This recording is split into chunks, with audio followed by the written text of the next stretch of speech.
Ah! Ah! Thank you, Baxter, for stopping by. Oh, God. Hello. Oh, my voice. Excuse me, everyone. Hello. My voice a little congested today, but yes. Ah, one more time. Ah! Yes, there we go. Hello. It's good to be back, everyone. Hello. Hello. I'm so sorry. I've been gone for so long, but I am back. Excuse me. I know. It is a lowercase because my throat is kind of fucked right now, and I don't know why. All right, we're gonna fix the sound levels. My voice seems fine.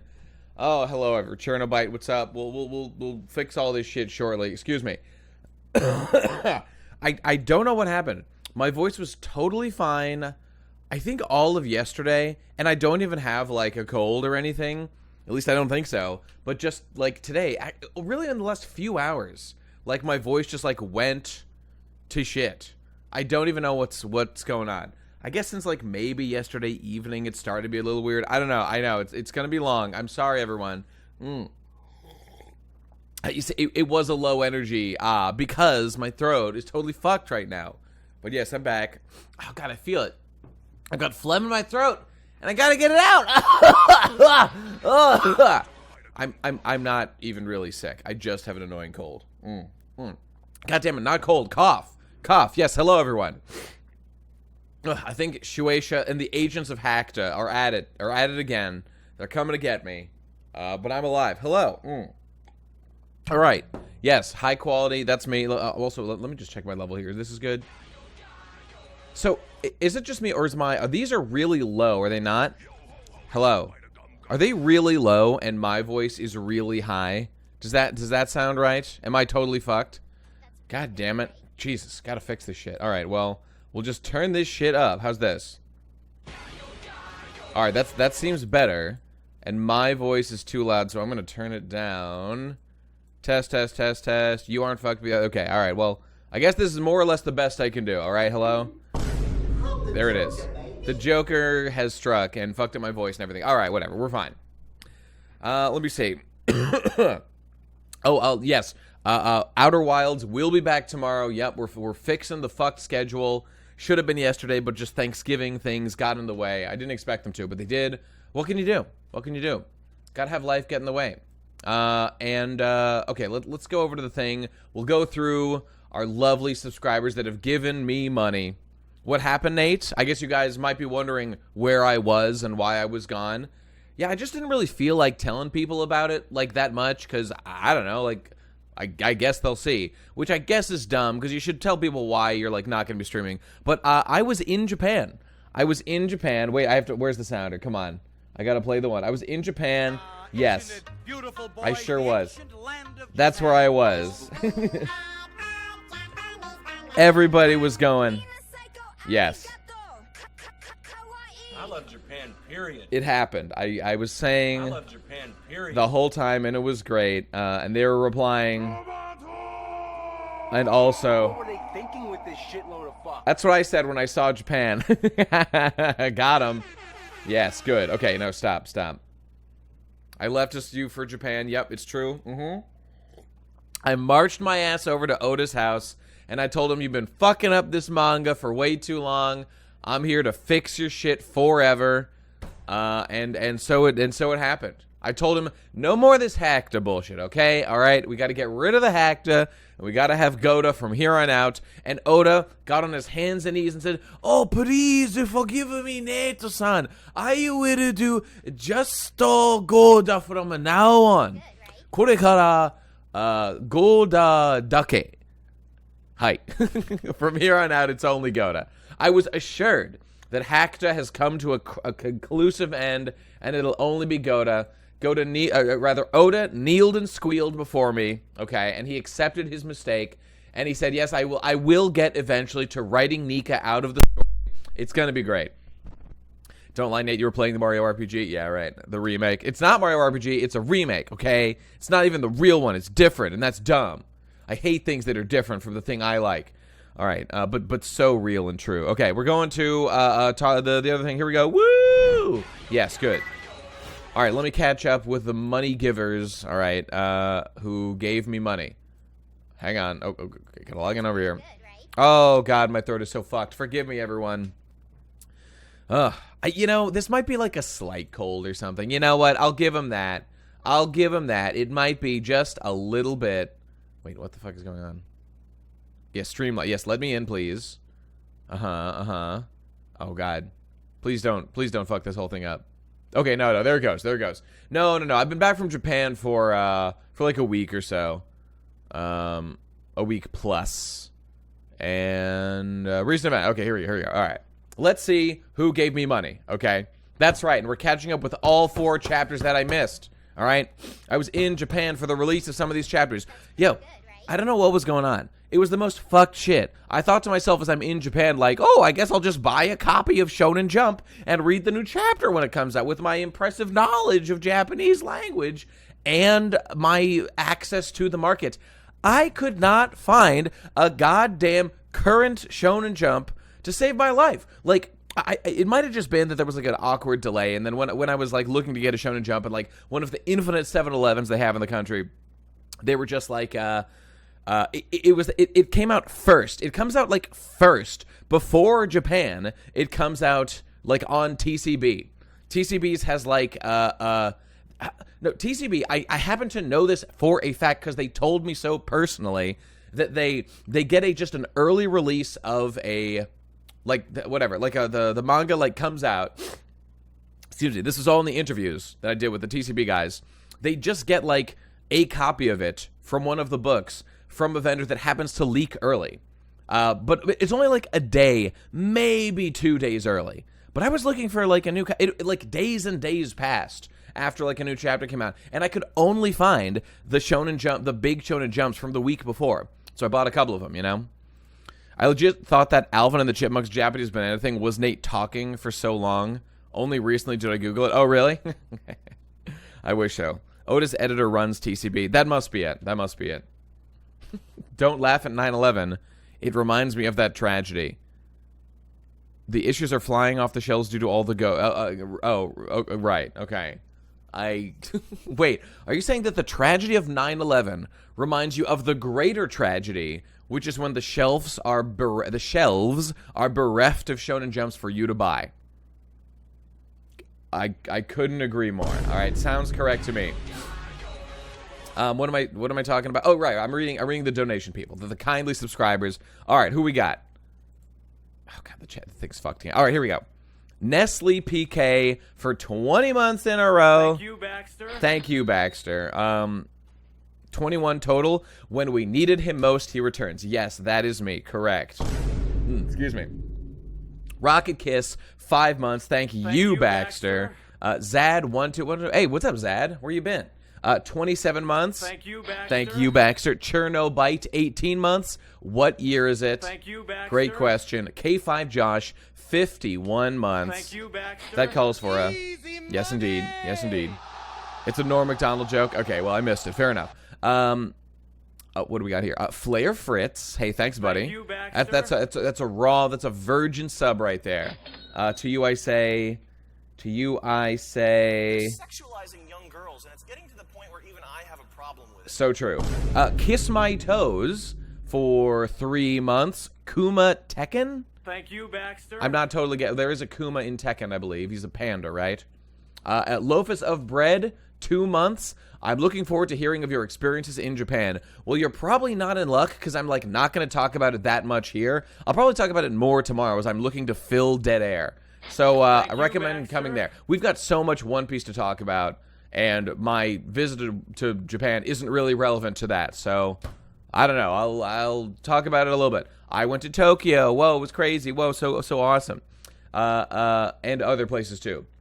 Sievert 425 for 8 months. Thank you, Baxter. Thank you, Baxter. Clear the runway. Massive hack to inbound. Easy So money. true.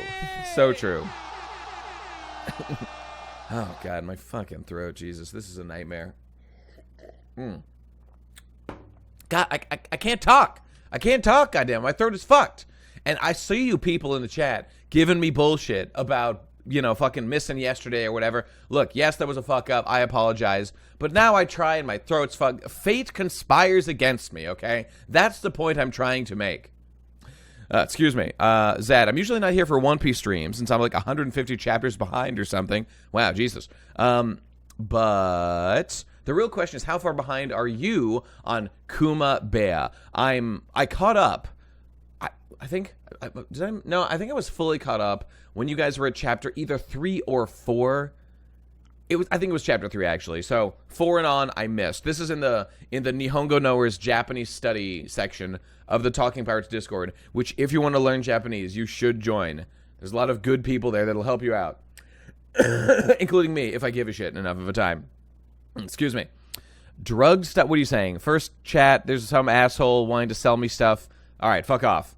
Go to streamrise.ru. I'm definitely going to do that immediately. We're reading chapter 9 this week. Okay, well, I will try to catch up. Yeah, I'll try to catch up. It might take me a little while to fucking do that shit, because I got a fucking backlog of chapters to catch up. All right, Nate and his Evil Cabal Cut are trying to stop me from spreading the news of his latest Hackta chapter. Yeah, oh yes, Oda is trying to stop me from letting the world know about the sins of Hackta this week. But not today, baby, not today. Your gay hockey Nate is negating your Yeru Yeru fruit powers. Oh, right, I have gay hockey. Yep, the rainbow hockey. I've got all the colors. And, right, it's canceling out my own Yeru Yeru powers. I was training under waterfalls too much. My hockey is way too high now. Common Nate, L concealed within a greater W, right? My big problem is I'm too powerful. I'm like that guy in Record of Ragnarok. You guys know Record of Ragnarok? That very silly Fate Stay Night type series about, like, the strongest human champions fight the strongest gods. You know what I'm talking about? There's that one sumo wrestler guy whose biggest problem was that his muscles were too strong. Now, I don't exactly how does that cause problems? I don't know. It just did. It does look like a PowerPoint. The manga's probably a better experience, but whatever. Who knows? Like that guy who leaves people that need someone else's opinions on One Piece. You're like that guy who leaves people that need someone else's opinion on One Piece high and dry. I understand. Now get to reading. Okay, we will, Ozzy J. Let's do it. Anything else to catch up here? I think I got all the subs. Let me just double check. Yep. Oh, okay. And so will this be a controversial thing? I'm thinking that we just do one grand vote for all 4 chapters. Okay. What do you think about that? We could do a little vote for every chapter. What do you think? Frankly, I don't want to take a lot of time to do that. I want to speed as much as we can through these chapters, which knowing me will be like, fucking 2 hours per chapter. But you never know. You never know. One total vote. All right, tell you what. In the chat, all right, press 1 for one vote and press 2 for multi-vote, okay? Spam the chat now. 1 for one big vote, 2 for multi-votes. What'll it be? All right, what do people like?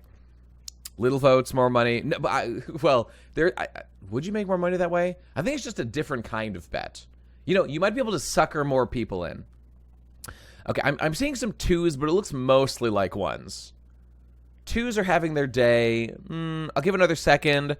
Our 2 gang, are we rising up? I'm seeing a lot of 2s now, but I'm also going to give the fact that, frankly, there's one vote that matters most of all, which is me, and I'm kind of leaning on 1, and it looks like most people are fine with that. All right, we're doing 1. It's 1. It is what it is. All right, we're going for it. Okay, let's begin the vote momentarily. Oh, God. I'm so sorry about my voice, everyone. Excuse me. All right, here we are. Here it is, people. So our last vote was for 1095. And by the way, for any future historians, as I'm sure are out there, who are collecting the data of what did Nate say about these chapters, we have entered the world of fun votes. It's Fun Piece now, all right? So, you can just check all of these for whichever wins the day in the end. They're either all Goda or all Hackta. Mid isn't real, as you understand. The poll begins momentarily. All right, so last time, some idiot voted Goda and won. Imagine that. Metally, whatever. Good job. You won some bits. Impressive, I guess. and Ambassador Blanca. Oh, wait. No, I'm sorry. He was a fool. I'm sorry. Hacked actually won. Ha ha ha. Forgive me. Oh, we'll talk about Bonnie, obviously. I mean, there's no way to avoid it, right? It's coming up. And I did put it all on the line. I put it all on the line for Bonnie. And we will see how that particular bet worked out, shall we not? Very soon. Very soon. All right, so Hackta won. Nice. I think Goda won the first one. Hackta won the second one, which was just like what people were not. That was like the opposite of what people voted, I think. All right, anyway, here we go. Start prediction. Is it Goda or Hackta? We have to get rid of the parentheses. Oh, okay, I'll say all 4 chapters. All right, boom. And, oh, God, forgive me. Goda, Hackta, you got 30 minutes. Wish it could be more, but it ain't. It can't be done. Begin. All right. Go. And we begin. Chapter 1096, Kumachi. All right, here we go. Nate, will you offer your opinions on the Macy's parade? Luffy got popped a little bit on the hat, which was kind of funny. But I don't care. It was kind of poetic to me that One Piece, in a somewhat diminished state these days, skipping over content. Right? Oh God, the art. We have to go into the art on. I think it was like last chapter, not this current one. Oh my God, I can't. That didn't look so good, Chief. That didn't look so good. All right, we'll get there. Anyway, One Piece is still good. Whatever. Let's get to it, shall we? Kumachi. Who is that guy? We'll find out soon. Zoro upset over losing game of musical chairs to a pack of chihuahuas in a forest. Oh, God. I'm just going to try to say, like, less total words, all right? I don't know. There may be, like, some dead air here. It's just that my throat is fucked. And I'm doing my best here. Okay. All right. Thanks, CCB. Good job. This is the famous YouTuber Bashuma here. Wait, what? This is the famous YouTuber Bashuma here. Huh? What am I... I've learned the sacred art of how to grill chicken skin until it looks like a scab. It tastes incredible. Oda Aichiro. Huh? Am I confused about this? Like, did he give this space to a different person and then sign? I just can't read this. What is this saying? TCB, it's over. All right, they fucked it up, and I don't care for that. Is he doing a role play? I think Schizo Oda has taken control. I think that is the only logical conclusion from this. Okay, Schizo Oda, that is a bit of Goda right there. Okay, nicely done. Okay, let's move along, shall we? Okay, you know what I'm going to do? I am not going to read, like, all the text, okay? I know usually we do that, and it takes a million years. We're just not going to do that this time, all right? We're going to go a little bit faster through this. We've got 4 chapters to cover. Jesus Christ, kill me now. It is what it is. Okay, so you have a little bit of scribble piece, but whatever, it's fine. It's just a scribble piece for me.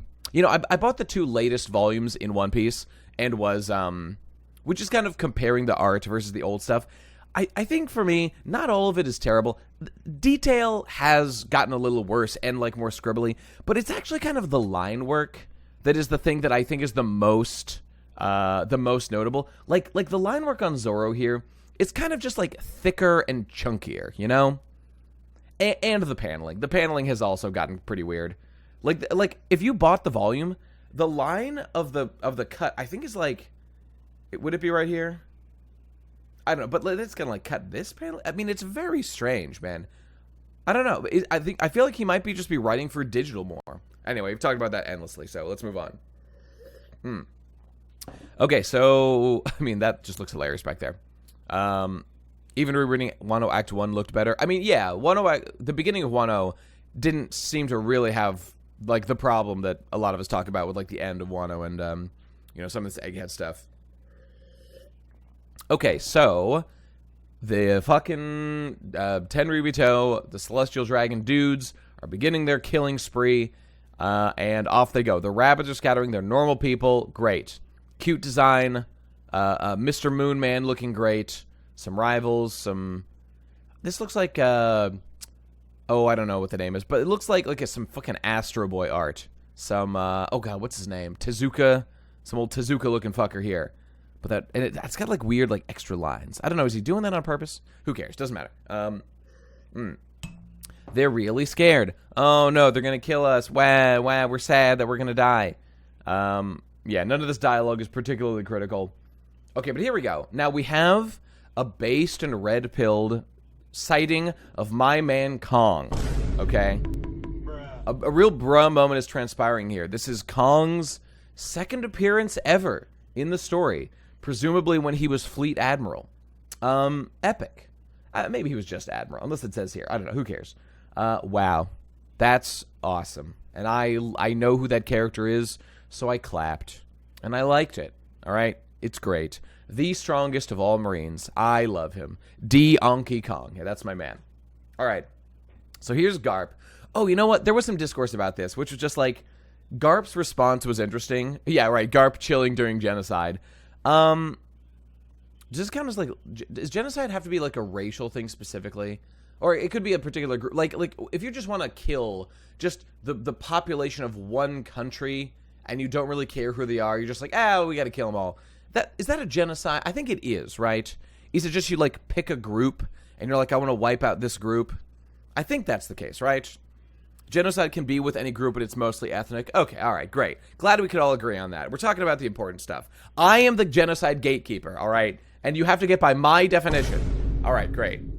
Yes, if it's a system against a opposed minority. What if it's a majority, but the minority... Oh, actually, that's how Iraq was ruled, right? That like the power center, I believe in, not that they did or maybe they did, I don't fucking know. But I think Saddam Hussein, if I remember correctly, he was the minority between the Shinni and the Sunni. The Sunni and the Shiites. He was like the minority, but they like had the power, and the majority was like the oppressed one, even though there were more. It was kind of like an aristocrat situation. You know what I'm saying? Anyway, shut the hell up. I don't care. Garp is based. He loves watching people die and get murdered. So cool. Let me see. And so Garp is saying here, yeah, this actually is worth commenting on. Okay, page 1. We'll see if we can get past it. So they're doing the whole, we go to country and do a genocide. Okay, we're going to kill everyone for fun. How is this a sustainable model? I guess they do it, every like 20 years or something? Was it 20 years? I don't know. Who cares? And yes, the Celestial Dragons continue to be utterly cartoonishly evil, which is kind of ridiculous. But, excuse me. But it also works to Oda's point about, like, you know, the ultimate power and privilege, like, makes you a fucked up, corrupt individual, which it seems to. Does seem to be consistent. So there you go. Point well made.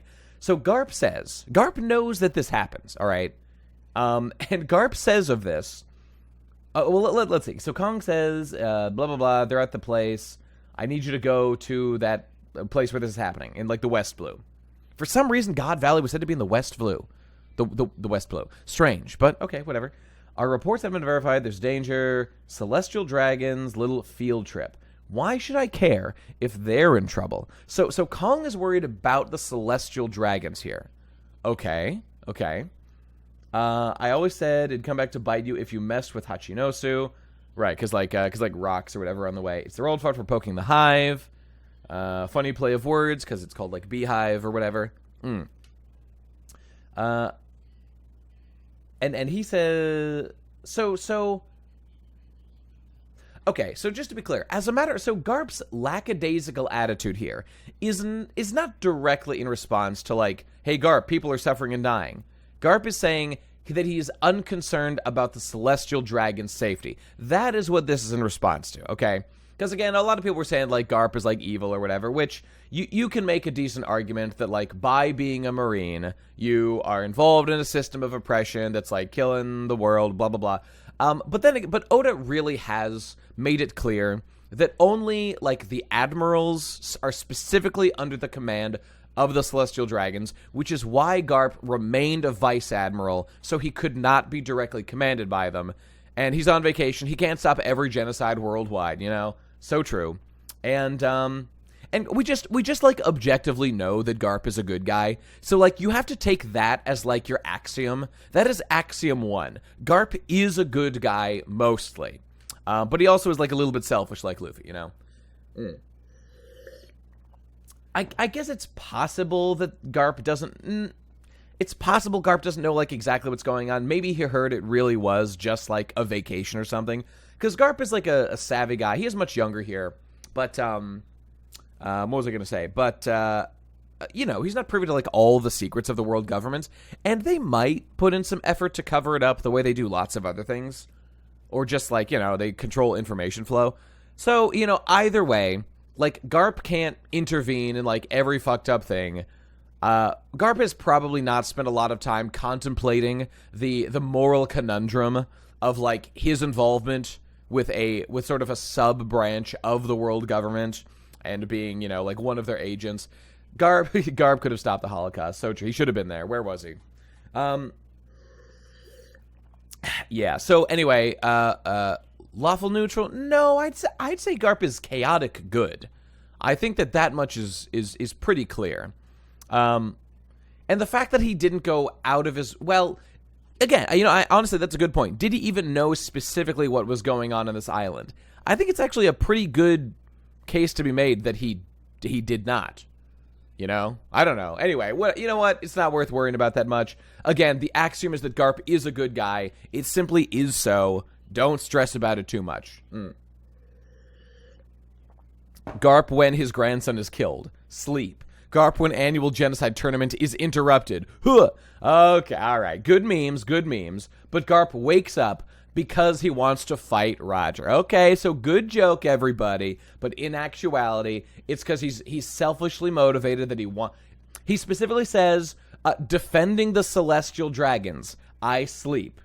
Fighting Gold Roger, woke shit. That's what's going on here. Okay, so we're all clear.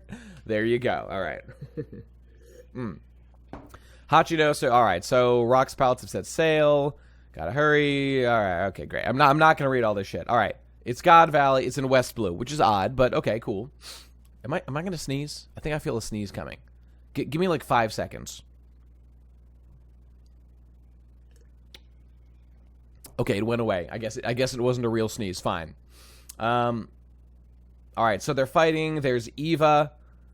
Oh, it must be addressed. This must be addressed. Epic Sigh, 10 months. Thank you, Baxter. Thank you, Baxter. Good evening, Nate. It seems that we're both here once again. Indeed. Trying to deny us before One Piece ends. Lamau. I will make an effort to do so. I'm sorry about my voice. It's just, I don't know what's going on. Okay, now, interesting that Eva... Oh, God, this is so funny.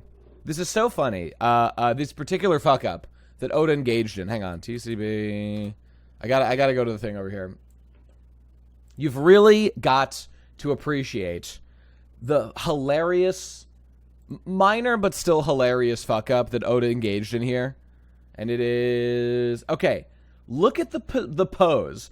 In fact, a very recognizable pose that Eva's in. I mean, okay, I will... So, okay, that's Eva's classic pose here. He is now in handcuffs that are, like, pretty short. He does look like Gene Simmons, that's true. They're pretty short, and they're chained together, and they unbuckle him. So Eva, his hands are tied. And even here, he's like, I don't know, it feels like he's doing this pose because his hands are, you know, tied together. But in the last chapter, there are no shackles on his hands. Is this a flashback? Let's find out. This guy bites him off. No, it's not a flashback. Or is it?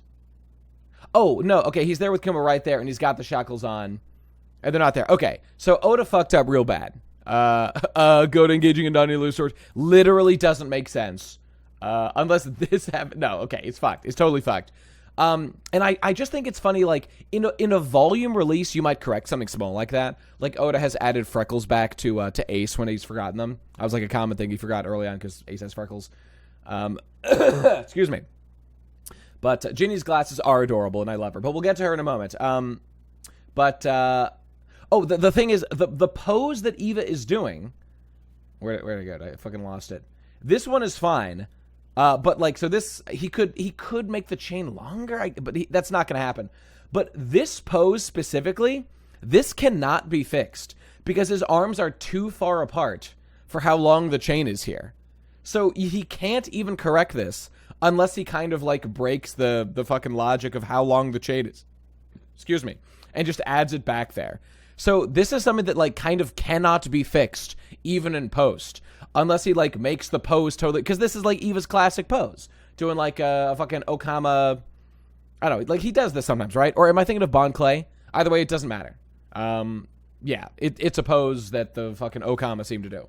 So, it's fucked. Oda has ruined it. Gigantic Hackta moment right there, okay? It's fucking over completely.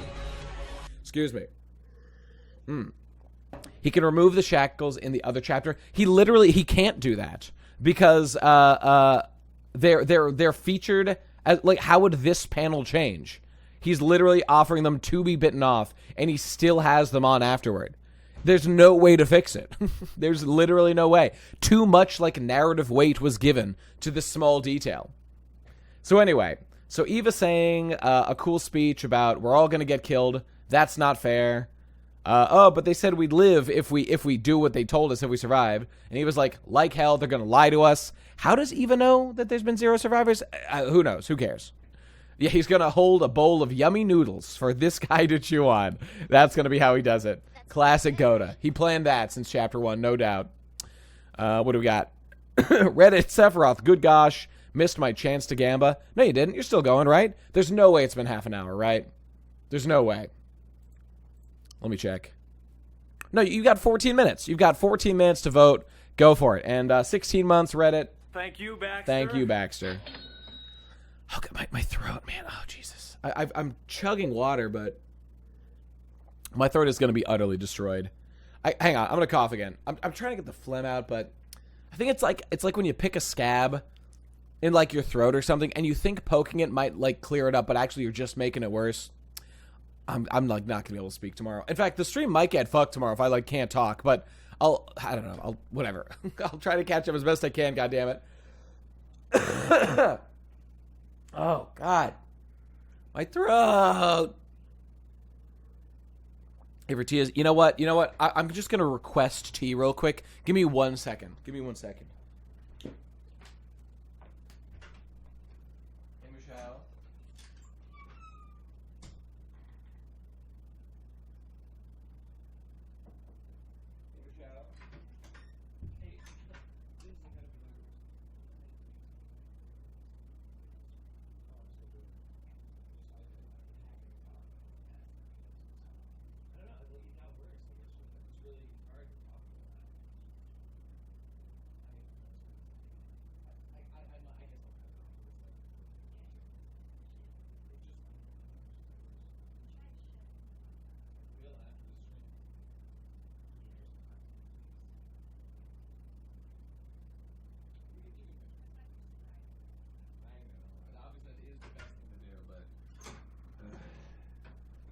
Unfortunate timing.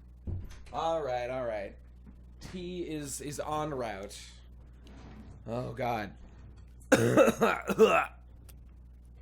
My sister wants to start reading One Piece. How do I convince her not to do it? It's my thing, goddammit. Do I tell her it's not for girls? Based! Oh, so true. So true.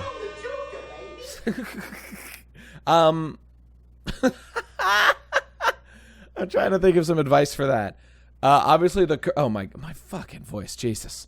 My advice is to let her read One Piece, but just make sure that you give her all the correct opinions by having her tune into Talking Pirates, baby. We'll get her straightened out. We'll make sure she is injected with the correct opinion about Nika. I'll also inject your sister with anything else she wants injected into her. Know what I'm saying? Are you understanding? Does this make sense, everyone? I think it does. All right. Is your voice bad because you are too many neuter? Like noodle? Did I eat too many noodles? All right. All right. What are we talking? All right. Eva. Right. Eva is cool and doesn't believe the world government and is a sovereign citizen just like me for real. His rights shall not be infringed, and he will kill any man that steps on his property with a tactical nuclear device, as is his moral right to do when you violate the NAP in such an egregious manner. All right, so Eva's like, yeah, don't play their game, man. They'll kill you anyway, so don't even bother. And then here comes Mr. Moon Man. He's getting 1 billion points. He's really good at killing people. Nicely done. We're free. Ginny's got cute glasses. And also, it is dumb that... Why is Ginny like a hacker girl or something? Was that in the last chapter? No, it was here. Where did she say? What didn't she say somewhere up here that she has like hacking skills or something? Where was that? It's here somewhere. Am I crazy? Okay, anyway, whatever. Don't worry about it. So she's talking about how she caught some information about what devil fruits it's going to be, and it is the legendary paw fruit that I guess everyone knows is really cool, and a mythical Zoan Azure Dragon. Oh my god, you guys. The backstory, the lore is so rich, so deep, and this is how exactly 2 devil fruits were obtained. Why is it 2, though? Like, you'd think there'd be, like, 1 grand prize, you know? Why is it exactly 2? It's, like, fine. That just seems like kind of an odd number of them to be. I guess because 2 is better than 1, and I would make it 3, you know?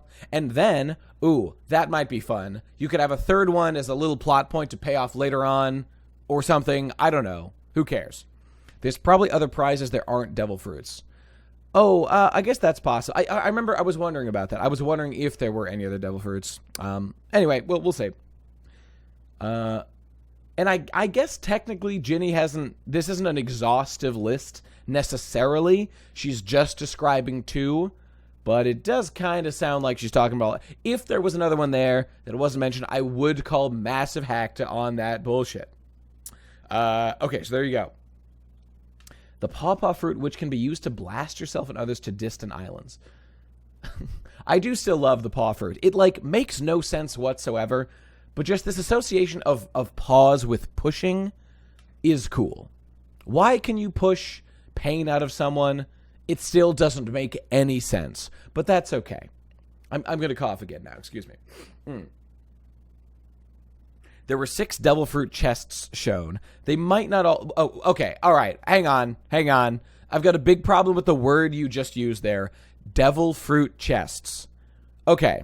What are you implying by that? I'm going to be way overly critical. Okay, I'm going to cough. I'm going to be way overly critical of what you just said. You're like, yes, the specific, literal, iconic devil fruit chest used only for devil fruits. Why? That is not how chests work. That doesn't make sense. That does not have to necessarily be the thing in there. All right? I bet if we went and we looked at the chests on Gaimon's Island that were up on that ridge that he couldn't reach or whatever, I bet they would look very similar to those. And we'd be like, whoa, now we know they all had devil fruits in them. But that would be an assumption. And you know what happens when you assume. You make an ass of you and me. So there you go. You've been debunked, all right? So if you were using that to be like, there must be 6, there's 6 chests, I would say, examine your presuppositions, my man. Gotcha. Yes. I'm fine. It's just that my throat is fucked, and I don't even know why. I must have caught some sort of, like, weird throat cold. I feel totally fine, except my throat is fucked. I don't know what's up. Maybe I, like, talked too much 2 days ago or something. I don't know. Anyway, I gave too much head. It's been ripping the back of my throat apart. It's very unfortunate for me. Okay, anyway. I'm a pro thief and wiretapper. Okay, there it is. Why is Ginny those things? Where is she from? Was she that, like, how old is she? Like 5? Like, it's like 10? Okay, it doesn't say. She's like very young. What's going on? I just don't know. Like Eva is just like a charismatic based individual. Ginny is a pro thief and wiretapper at age fucking what, 8? 10? Because Kuma, oh yeah, she is older than Kuma. Okay, 13, 14. She's from Hacker Island. Okay, that's fine. Who cares? It's fine. Ouch, that looks painful. Okay, so they're going to steal the devil fruits. That's what's happening. Okay, moving on. Blah, blah, blah. We're going to all escape together using one of the devil fruits. That's the plan. Excellent. And then, oh my god, it's the Rocks Pirates. Here they are. They're gonna kill everybody. Isn't that awesome? Now, are all those ships Rocks Pirate ships? I want to enhance a little bit. Can we see anything any closer? God damn it. There's a skull, fucking whatever. Like, I don't think that says Rocks on. I was gonna try to read that, but I can't actually, make it out. Anyway, whatever, it's fine. Who cares? I thought I might be able to learn something, but no. Alright. Blah, blah, blah, blah. What's going on? So, everyone's fighting. Everyone's dying. Nate, I have proof that they're devil fruit chests in Discord. Oh, boy. Okay. Let's see what nonsense this is. Okay, here we go. Let's see. Wait, no, this might be the most canon thing of all time. It's not here, huh? The gum fruit that we took from that enemy ship. Luffy, you didn't eat that, did you? Wait, are you being serious right now? Look, I literally, everyone, I'm not going to say that, like, I mean, a chest that size does nicely fit a devil fruit. Does it prove that it's devil fruits? I wouldn't say so. But, you know, I would say that the design being a similar, it's really the size. Because, like, the devil fruits are a pretty uniform size for the most part. And, like, yeah, if they're all lined up and we know 2 have devil fruits, then I guess there could be more. And they're a pretty good whatever. Anyway, let's get back to that when we see them all lined up, which will happen momentarily. Why does Rox's Jolly Roger have flame-like hair on top? Could it be Nika? Obviously, yes. So true. That must be it. Also, I wish we could see this if this wasn't so scuffed right here. But it is a small detail, so I'll give Odo a pass on that. All right, so what do we got here? All right, so the Rocks Pirates are here. So something was stolen from Hachinosu. I think it's implied that it was one of the devil fruits at least, right? Can anyone confirm? Is this the inference? I don't think maybe it wasn't literally confirmed. Let me know if it was confirmed or not. Or if we're just kind of it was the dragon fruit. Okay, all right. Because I'm skimming it. These details are not critical. Domeridge had Rocks and all right, whatever. So Whitebeard, you got old Stussy, you got the lady that's the Amazon, that's the old lady in modern day. It's the Roger ship egg. Right. Thanks, Seb. Where does it say that? They don't infer it was a fruit? Okay, we're calling bullshit on that, Tesla. That doesn't seem confirmed. I'm going to say cite your source, please. I remember people saying it was the egg, and I thought, I guess maybe. What? Oh my god, is that Streusen? I think that is fucking Streusen. I didn't even see him back there. Hang on. Cuckoo no me gods. Dude, that's based and red-pilled. Yeah, that's him. This is young Streusen. I just pulled him up for comparison. Oh, the god himself. Look at that swagger. Holy shit. All right, and you can see that tied bandana right there. And then right there you see a tied bandana and the, similar looking hat, similar lips. Streusen is there. I had no idea. That's awesome. I love Streusen. I think he's super cool. This guy with the claw here, I was thinking, like, is that Rocks? Probably not. It's just some dude with a slashy whatever. Someone linked with the zombie generals. It's I guess.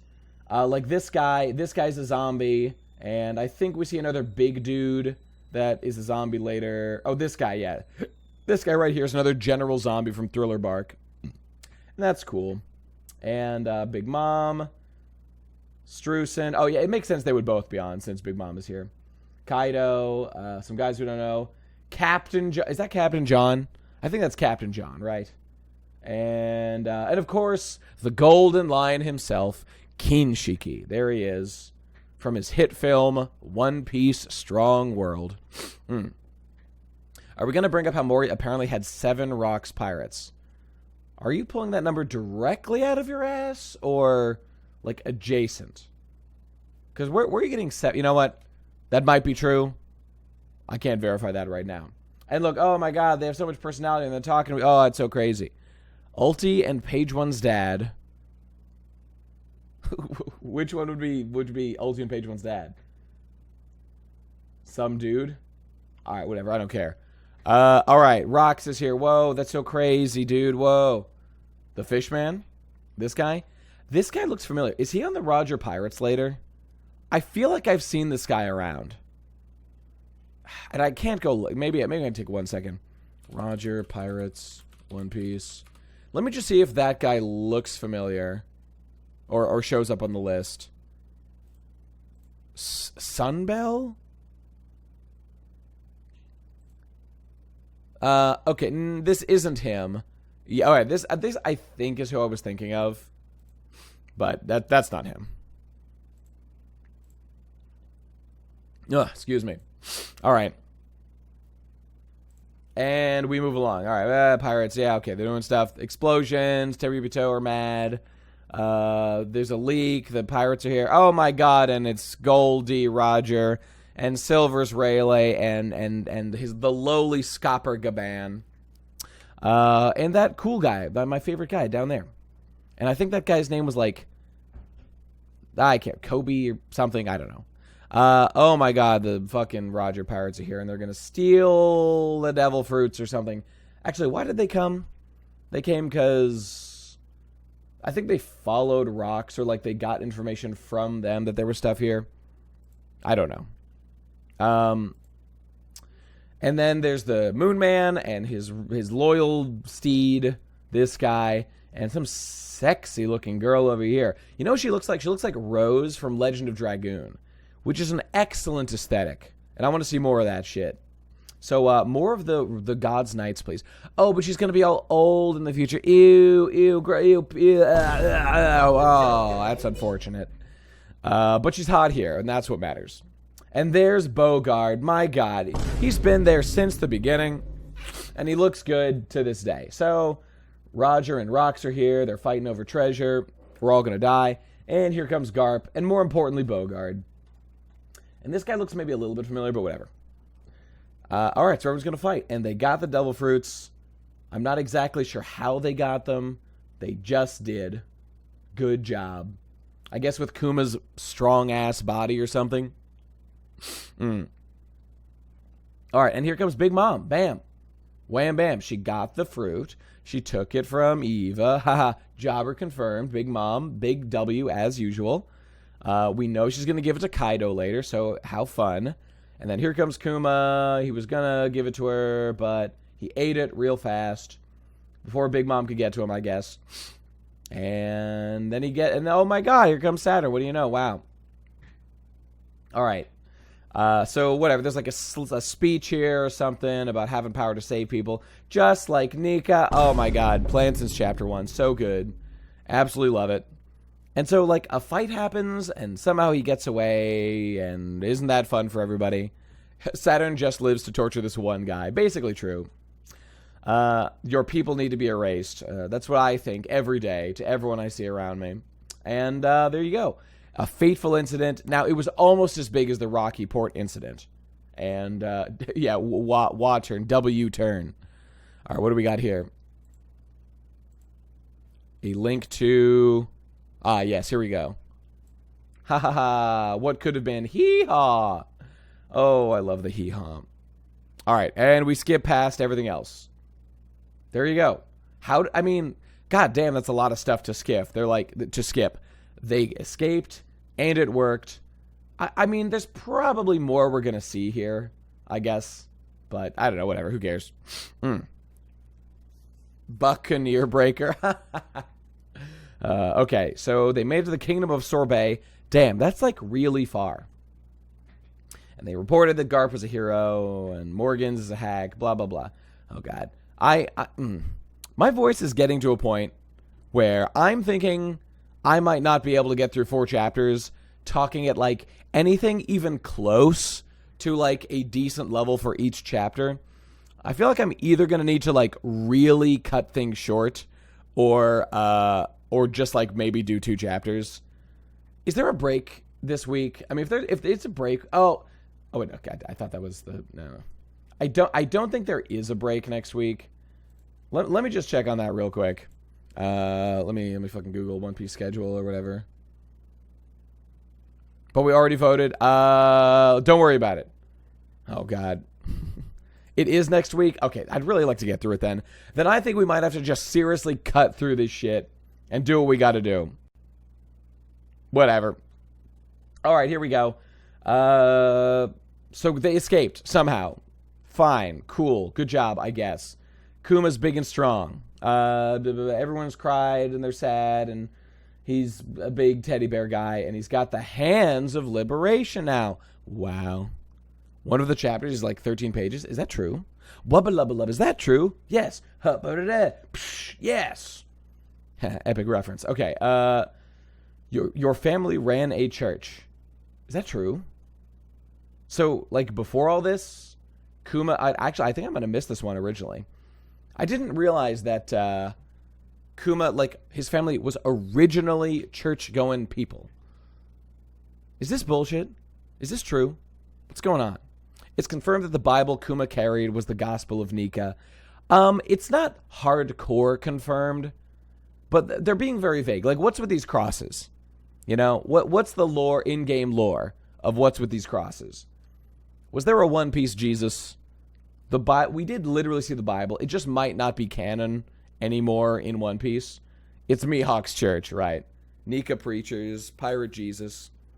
Jesus Christ is Nika.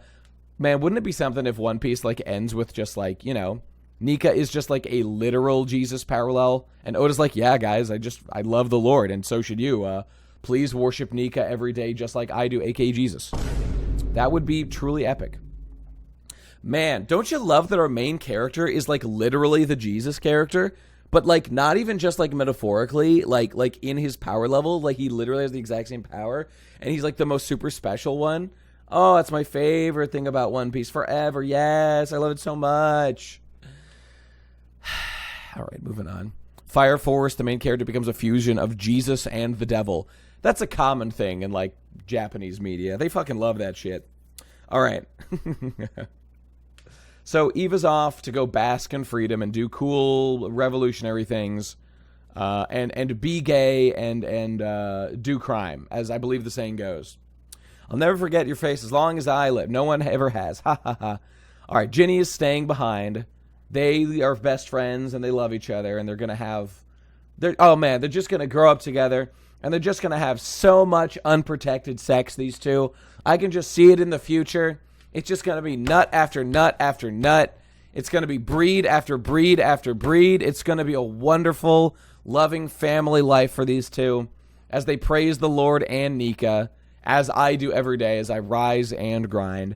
I'm so excited for that. I hope you're excited for that. Can't wait to see that next chapter. Splitting logs, splitting her wide open. Understood. Yes. Very good. Selling things, selling... okay, that one doesn't work. Buying her things so they can have sexual intercourse. Yes, excellent. Getting hit, hitting that. Yes, this is all going to happen canonically. It's going to be great. All right, whoa, hat, hair, those look kind of familiar, guys. Could this be foreshadowing of some characters that are related to Bonnie later on? Chapter 1, baby, Chapter 1. Oh, I love doing a retroactive foreshadowing and pretending that it was always intended. That's my favorite thing. I'm not blaming Oda for that one. I'm blaming credulous audience members. All right. All right, so whatever. Ginny is mean, kind of. She's tough. She defends Kuma, who's big and weird, because he's different from everybody else. And then he heals them, and then he takes the damage into himself. We find out later. Spoilers. Willy-nilly, silly ol' bear. Was it really a reference? So TCB is saying that Ginny's song seems to be a reference to the Winnie the Pooh theme. Damn, I wish this had come out in, I wish, like, the Japanese release, right? I would have bought the volumes for it in Japan. But you know what I do have? I have the volumes next to me. Hang on, one sec.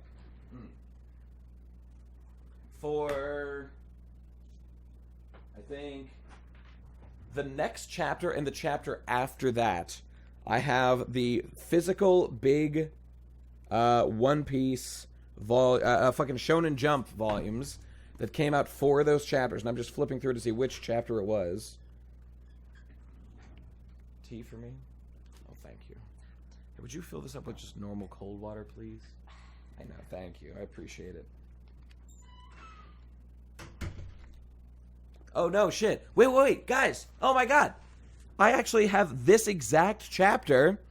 I can verify right now and with physical media what's going on in this fucking page right now.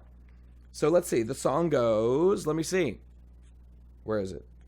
It's her riding on his back somewhere. Where the hell is this thing? It's after his smiling face, which is... Where the hell is this, goddammit? Why can I not find this panel? Oh, there it is. Kumasa... Oh, kumachi. Okay. Itai no tonde ta maho ka? Okay, wait, that's just a normal question. Kumachi. Oh, thank you. Thank you very much. All right, I have liquid. I will try to sip some of it. Excuse me. I know, we're totally fucked. Okay, I'm just trying to... Okay, all right, well, hang on. All right, TCB. You need to cite your sources on this. You excessively credulous rubes, potentially. Hang on, let me just go back to my page over here. Okay, I'm gonna read to you the one more time, the song panel, those two bubbles. This is the song. All right, this is what's going on in the panel. These are the there's literally two words in each bubble. It just says kumachi.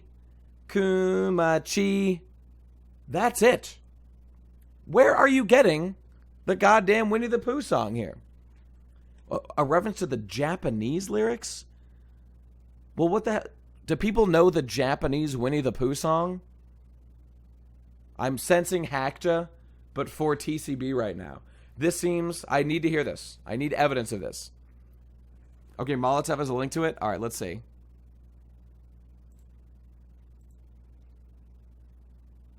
Kate in English. Wait, okay, hang on. The fucking YouTube ad thing is fucked up my ad block.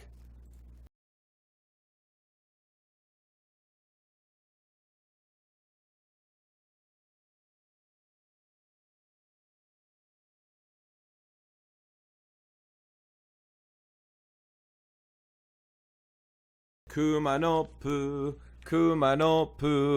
Alright, that's fine. But... No, I'm calling bullshit right now. This is a reach. This is a leap. This should be stricken from the record, TCB. This is an epic L for TCB. We all just heard it. Kumanopu. This one is like Kuma. It could be Kumachi. Like maybe, but that seems like a real stretch. Why would you assume that it's that melody specifically? It's just two words. I know, my voice is totally fucked. I'm so sorry, everyone. All right, they're frauds, and they need to be utterly destroyed, okay? With facts and logic here before you, with Nika as my witness, we must defund TCB and obliterate them from existence with like a nuclear orbital strike, like the world government taught me to do, all right? Yes, thus began Nate's one-man revolution against TCB. So true. All right. And let's finish the chapter now. Thank God I literally went to Japan, so I would have that with me. Really wish I could have bought like a fucking current chapter, but that's life for you. All right. They're eating food, and they love it. It's great. She's a real glutton. Interesting. I wonder who that could be. It's Luffy's mom, obviously. How old were you when you became a slave? 4. So she's been... Wait a minute. Okay. I just want to remind everyone that she said she is a thief and a... What was it? Like a hacker? She hacks the fucking airwaves or whatever. So she was a slave at 4. And she was a slave until they just met now. So did the celestial dragons teach her to be a thief and a wiretapper? I mean, that's not impossible. Maybe the thief thing she like did on her own to like survive or whatever. Literally 9 years a slave. Yeah, you're right. She read some books in captivity. Who's going to give your slave access to books like that? Wiretapping books? Okay, it's not totally impossible, so I guess I'll just say odd, but it's fine. As a prank, okay, that I buy that. I buy that. But they had food. Kuma Chia, they're so happy. Oh, they're happy, and they love it. Revolution for Dummies. And they also gave them the book, Revolutions Are for Dummies, so please don't do one. Yes, quite. All right, great chapter, good chapter. We all love the chapter. Let's move along, shall we? She talks like a gal. I don't know what she talks like. I'd have to, like, read in Japanese to know. All right, Ginny. We love Ginny. 1097, here we go. Ooh, she got that ass. Nicely done, Ginny. Again, we've awakened Oda. He now understands that asses exist. Although there was that one moment. Hang on. Gotta cite my sources. Oda did reference asses one time before. There was a legendary ass moment that I must show you. All right. Related to a certain man whose year it may or may not be. There it is. Wait. Where's the official sound effect? There it is. And there's a guy that's a little bit base. Very, very impressive, Oda. He does know that asses exist. What the hell is that? This is Oda learning that asses exist for the first time. The best part of characters dying young in One Piece is that they don't ever become gross and old the way Oda draws them. He does have that thing with the SBSs where, like, when they have, like, a good life path, they become cool. Or they, like, are handsome. But that's only up to age, like, 40, I guess. Frankie's got that gat. Oh, yeah, we did see Luffy's butt from behind in Amazon Lily. All right, one sec. Oh, my God. Whoa, look at this. Wait, we might need to watch this real quick. Hang on. I think we need to watch this.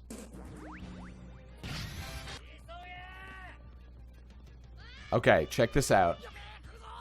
This is the coolest thing that's ever happened.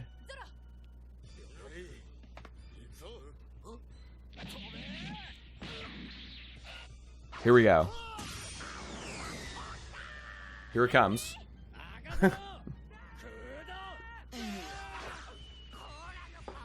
It smells like cola. All right. The year of Frankie Bros. Here it is. Wow. That's impressive. Don't worry. I will get to the Attack on Titan video in time. There's like one or two things that are just in the pipeline that I have to finish first. But Attack on Titan, I will make that video about the ending of it now that it's done. Anyway, we're brapping, boys. We're brapping hard. Classic Oda. Can we get a from Ginny? Perhaps? No? Alright, that's fine. Nika video when? I don't know. It's low on the priority list. Maybe one day I'll get to it. I was pretty shocked when I realized Io-san from Zune was the man behind oh god, this is some real Japanese deep lore shit. I just can't get enough of that comedy. I can't get that comedy duo out of my head. Okay, don't care. Moving on. Oh my god. So 30 years ago, 8 years after God Valley. Oh god, the numbers. I don't know. All right, Sorbet, South Blue. Base, Lord-loving Kuma, just like me for real. 17 years old. He's healing everybody. He's a good boy. He heals everybody. Oh my god. Okay, Ginny is, I just gotta say, Ginny's 21-year-old design here is just extremely hot. Like more so than usual. I don't know if it's the short hair, it's the attitude. I like the freckles. I don't know, the booty shirt. It's just great. It's just fantastic. Truly breedable. And I'm not the only one who thinks so. It's because she's a sister. She does have Splatoon hair. That's true. What did she mean by this with the sister shirt? What did she mean by this? World-class breedable, and it's so true. Everyone says so. Fully bricked up right now, my dudes. How about you? Care to comment? Can we get a percentage gauge of bricked up? I'm at a strong, 67%, I think, give or take. Oh, because she's a nun? Yeah, she's a great nun. Man, I just, like, obviously this is just, like, normal Oda girl or whatever, but, like, she's just really cute. I really like Ginny's design here. Okay. Quit flapping your gums, blah, yeah, okay, whatever, who cares? She's got, like, an accent or something, that's fine.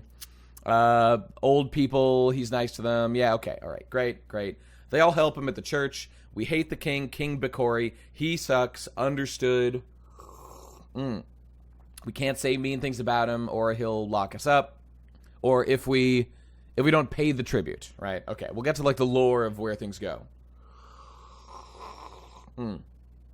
Don't liberate me, step bro. Indeed, so true.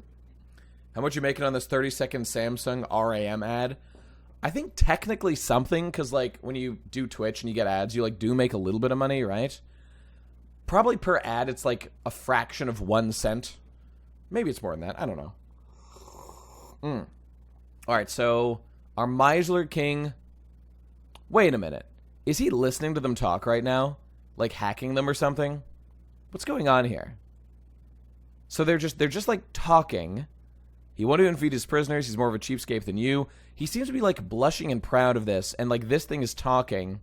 Or is this just a random cut to him?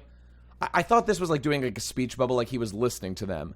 Someone help me understand. Is this just, like, an unrelated cut to the king? Because this looks like a flashback with, like, the shading and stuff. But this appears to be, like, him in real time. See what I'm saying? I'm not crazy, am I? This lightning bolt, I feel like it implies that, like, he's hearing this, and then this speech, like, the lightning bolt is going to this bubble. I might be overreading it, but I don't know. We this is clearly like a live shot of him, and we cut to him, you know? Him sucking up at the celestial dragons. You know what? Okay, well, I could be right, maybe. I'm more inclined to think at that point that, like, this line here, he's happy to bend over to the celestial dragons. This is, like, him maybe talking to that. Well, okay, I know it's weird, but, like, I'll also say that, like, this little sweat drop on the Denden Mushi down here, like, that seems to match sort of, like, the worried tone of them. I mean, like, he's sweating right there, you know? I don't know. I'm like, it's fun. It's not a problem, really.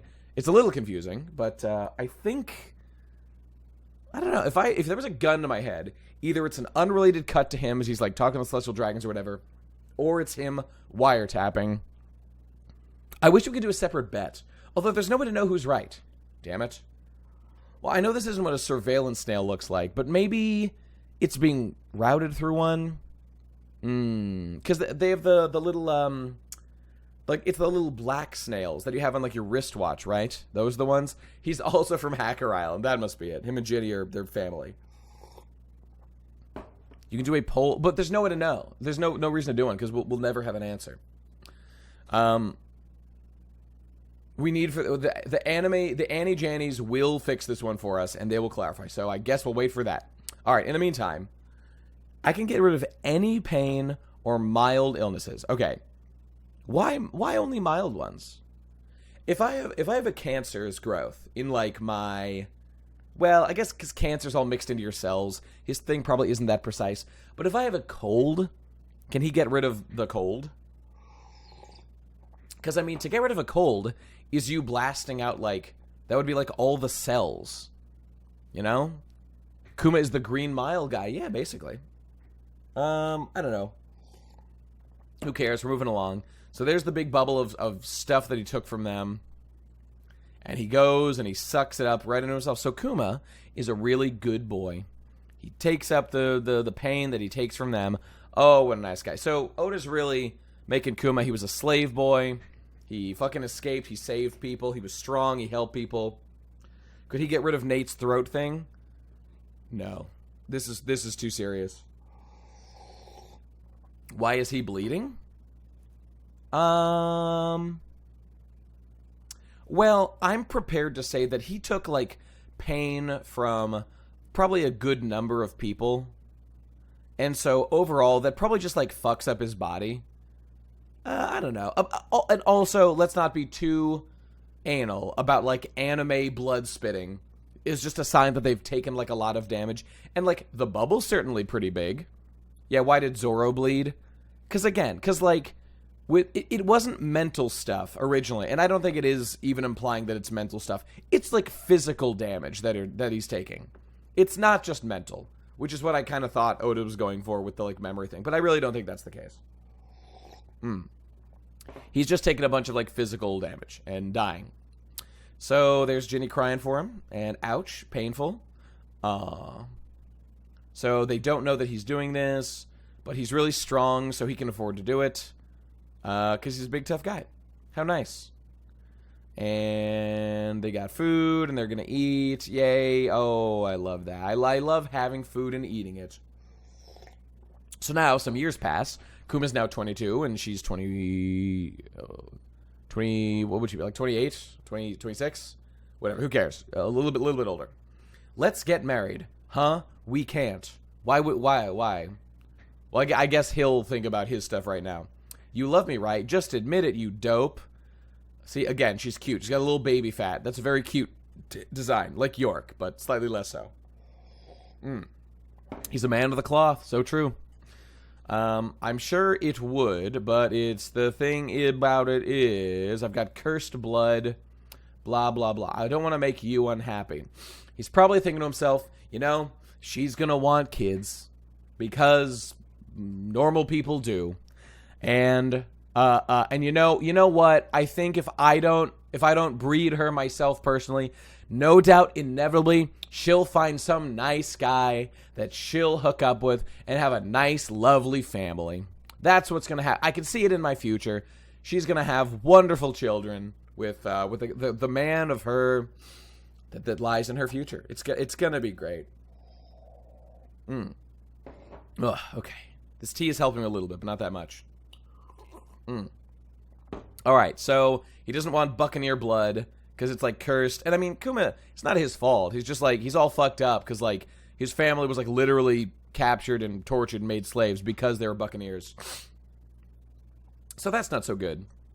Look at this article. Freedom fighters. They finally issued wanted posters. So Dragon's got a wanted poster. Again, the most wanted man in the world. So his bounty should be insane. He's like a hero. So he wants to help him. Dragon's already out there doing cool stuff. And then here's the two guys. All right, and these guys eventually joined Bonnie's crew. We've already seen them. We saw them last chapter. That's epic. Very epic indeed.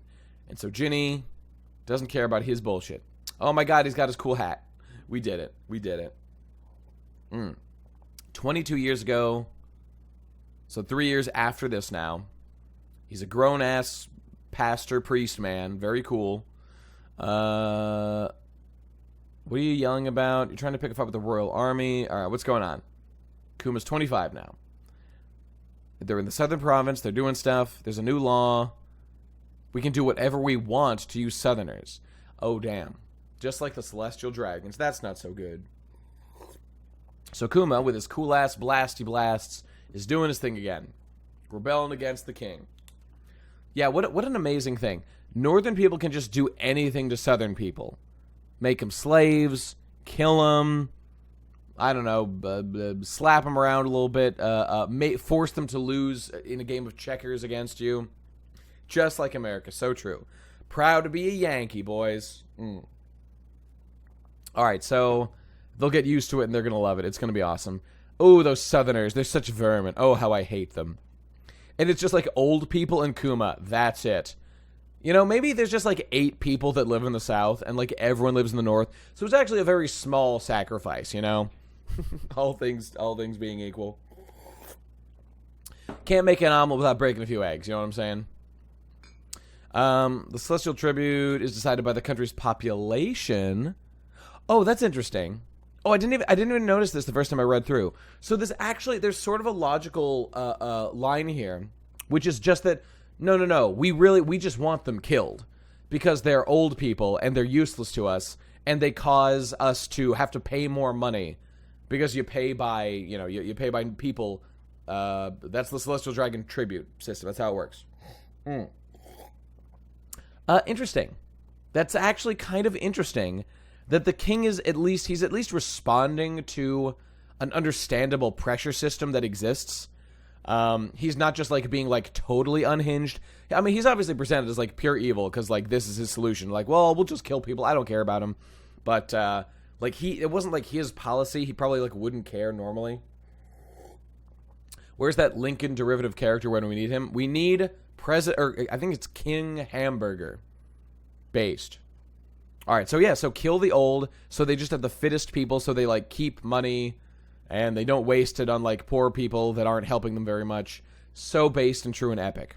In jail. Now this is some primo scuffed piece right here. I do feel that it is worth enhancing. Look at this. Ooh, just look at him. See, this guy's supposed to have like a beard, but it's just like white. Oh my god, look at Ginny. And I know I'm zooming in, I'm enhancing, but wow, this is this is really something going on here. all right. They arrested Ginny. Why is Ginny in jail? Only he was rebelling. They also tried to free him. Ha ha ha. Very epic. This country's on the brink of becoming a cesspool of bigotry and hate. Oh no. Blah blah blah. Yeah. Who cares? They're fighting. They're doing rebellions.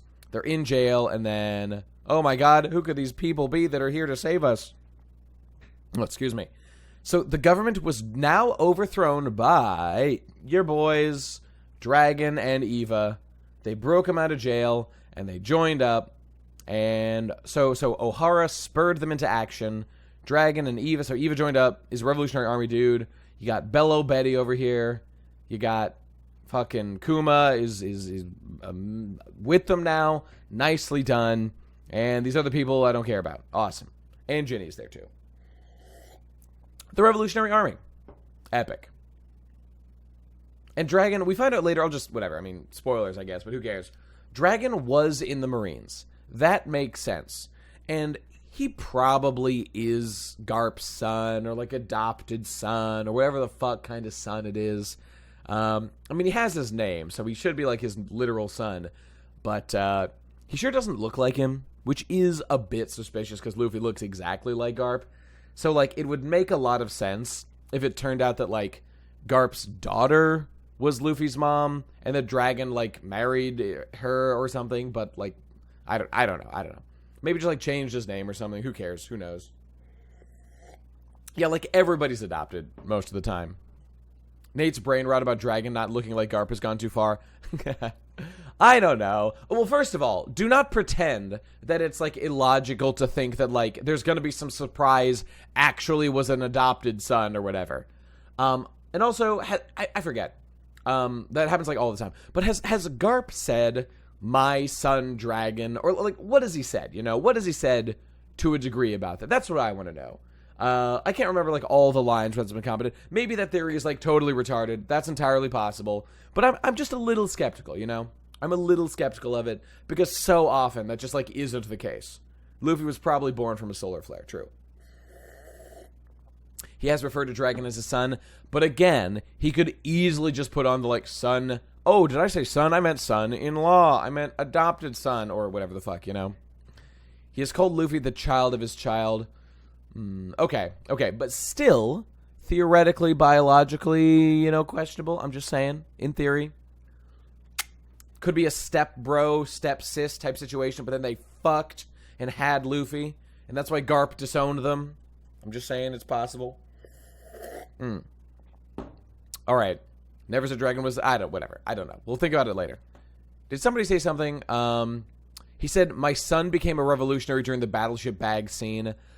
Okay, fair. So he does seem to think of Dragon as his son. But I'll admit, because he looks so different from him, it does make me think that he's not related to him biologically. We'll find out. You're ignoring the precedent, Nate Uta. So true. Son-in-law would make sense. Yeah, I mean, that could be the case. But then again, the battleship bag scene, I would then have to check the ages of them. Because, like, well... Would he have married Garp's daughter at that point? and like have taken on the name then theoretically, because his name is Monkey D. Dragon. We can't ignore that fact. Unless he's also like a distant cousin who's also named Monkey or something, you know? I don't know. He looks a bit like young Garp.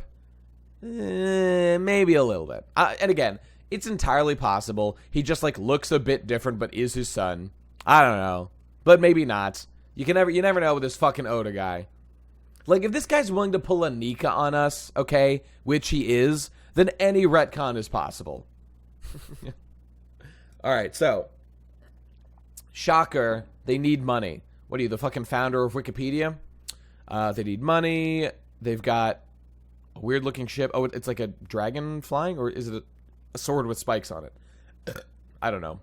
Where did you learn about weapons, Dragon-san? I spent time with the Navy. Wait. I spent some time with the Navy. Very vaguely worded. God damn it. It probably is vague in the... Wait a minute. I have the volume literally right in front of me. Let's see exactly what the words were for this chapter. Because I want to know exactly what Dragon said there. He said... Yeah, I was an admiral, no biggie. What did he say? Here we go. I've got the page right here. Okay, it is... I spent some time with the Navy. Kaigun ni ita. Soshite kaigun ni ita. Yeah, with my... That's the verb iru, which is to be, a person to be somewhere. Sukoshi kaigun ni ita. I was with the army, or I was with the Navy for a bit, is what he's saying basically, literally. So there you go. That's pretty much what he said. I was with them. He uses vague language, as Oda always does. He doesn't necessarily say he was in it. He said he was with it, basically. Okay, fair enough. AKA his childhood. Yeah, he might have just by being around Garp or whatever. Or whoever. His real parents. Marine Revolutionary. He's a man determined to help others. Indeed, because most Marines are good boys. Oh, there was a comment before from, I think, Seb about the Marines or something I meant to look at. There was something about good guy Marine theory. Nate, this is important because now good Marines have no excuse. Now there is a precedent of a Marine leaving and chasing his own justice. You're right, there is a precedent of that. And his name is Z from One Piece Film Z, baby. Thank you, The Baxter. ultimate Marine who knows that the only problem with the Marines is that they kill way too few pirates. Oh yeah, that's my guy.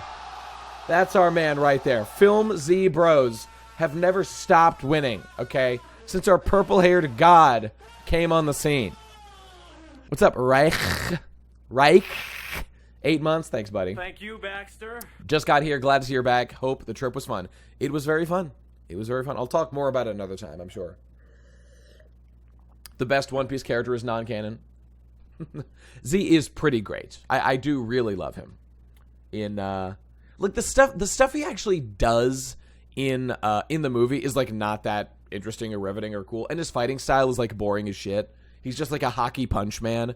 His weapon was cool, but it gets broken in the finale. He's just a hockey punch man. I tripped to Japan. I went to Japan for a couple of weeks, and it was a great time. And I constantly heard ringing through the streets. I heard... Isn't it beautiful, Yep. boys? The ancient land It of plays everywhere you go. I love Japan, period. That was me the whole trip. Right. So, all right. So we're finishing the chapter. Marine Revolutionary. Right. The thing about having no good Marines, have no excuse or whatever. No, look, there's always excuse. Again, look, it's just an axiom. Garp is a good guy. Okay, he just is.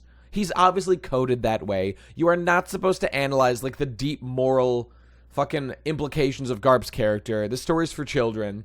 And, like, Oda could make some mistakes, but you don't want to be those weirdos and argue about how, like, the diamonds in Steven Universe are, like, actually fascist, and, like, Rebecca Sugar is, like, pro-fascism or something because the diamonds were let off too easily, when the point of the story is just about, like, being a forgiving child, okay? That's, like, the point of the story. Stop overanalyzing it. And in this case, like, Garp just is a good guy. He's, like, apparently not that clued into everything the world government does. And even if he knows about it, he does not personally engage with it. That's why he is not an admiral. That's why he's a vice admiral. He has created a separation for himself so he can still do the good guy thing of being a good Marine, which he is. So there's just nothing to like, even think too deeply about, you know? Garp is not virtue signaling like the Revolutionary Army. Well, hey, in One Piece, the Revolutionary Army is definitely a force for good. Mostly. I mean, they haven't done anything bad. It's just, I would, it's entirely possible that, like, I mean, revolutions often destabilize places where some people were living happily, and there can be people that suffer under that, you know? And I think it'd be cool if, like, there was a little bit of a downside presented to, like, the Revolutionary Army at some point. The Revolutionary Army has had the same impact as Kony 2012, but that's actually not true anymore. We're finally getting to the point of the story where the Revolutionary Army's deeds are, like, finally being described, and they have liberated, like, a couple dozen countries or something, right? That's pretty good. Excuse me. Faramir for 9 months. Thanks, buddy. Thank you, Baxter. Welcome back, Nate. The flashback is good, but it needs to end fast for Frankie to shine. So true. We have 1 month left. You're absolutely right. And we have to hurry back so he can finally get... We got to cram his whole year into 1 month. It's going to be tough, but we can do it. What's up, Epsy? I'm back. And better than ever. No, excuse me. I agree. The Revolutionary Army has really put on an extremely poor showing. No doubt about it. They kind of, like, came to life when Sabo appeared in the story. And I have big fucking problems with Sabo as a character. And I find him tiresome. And also Dragon has gotten robbed of agency and relevancy and power, and that all sucks. So, lot of problem. All right, we'll move along. So Kuma joins the Revolutionary Army. There you go. And that's it. He comes back home, and 8 years pass, and they're fighting. And Ginny is looking adorable as ever. She looks great. Love her. 14 years ago in a certain kingdom. Now, oh, that's interesting. So Ginny must have, like, already had Bonnie by this point, you know? At least 4 years prior. So she's a nice, legal 18 years old at this point of the story. That's great. Love that for all of us here. That's so wonderful that already happened in the story. Can't wait to the next chapter when we see that play out. It's going to be great. Ugh. Oda got a third design. Nami, Robin, and York. A little bit. I mean, here she kind of is just like a pure Nami clone. You know, York is a little more different than fucking Ginny looks here, but she does have, like, a bit more of the peach, or the baby fat, which I like, which is adorable. All right. So Ginny is what? Captain of the Revolutionary Army's Eastern Forces. So Ginny is done well for herself. Nicely done. And they're gonna she's gonna link up with Kumachi. I think I don't know if she literally said to him, like, I love you already, but, like, she said, like, just say you love me. They clearly love each other. And I'm so happy I can hardly breathe. Oh, that's sweet. She looks like Belmare. How dare you insult Ginny by comparing her to that monstrosity of a design that is Belmare?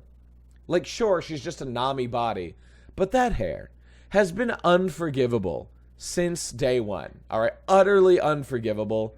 Ginny is, like, peak design. She is the only revolutionary. You know what? I'll say this. Ginny is starting to redeem the Revolutionary Army just a little bit. The goggles... I don't love the goggles, all right? But, like, that's just a small detail. And she's got, like, striped pants, and that's it.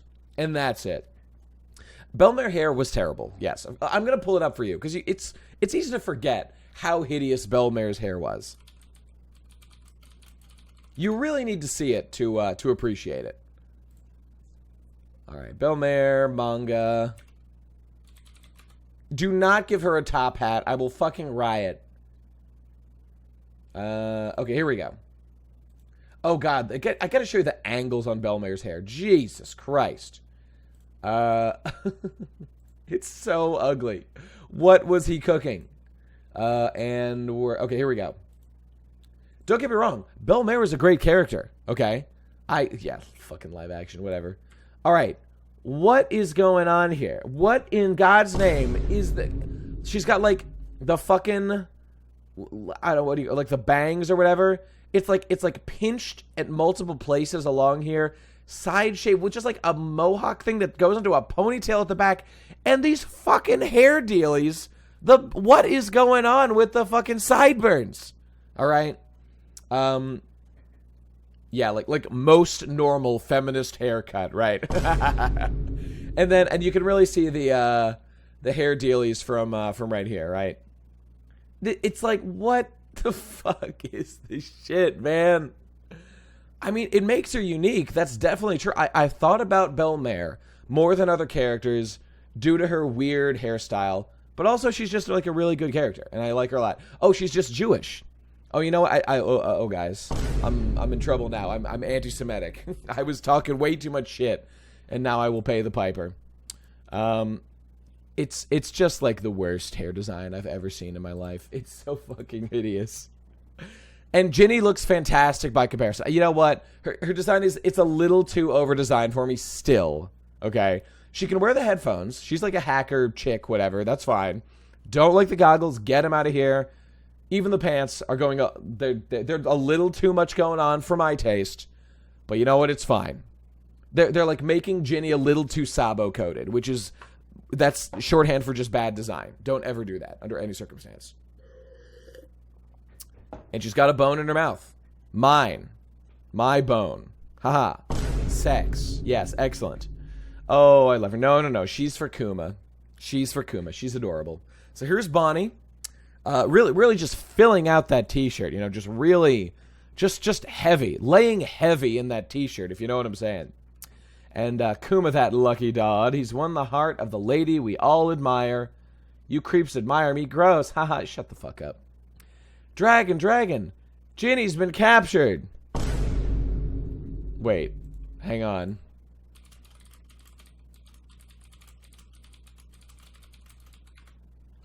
I have to play the audio. Let me see if I can find it.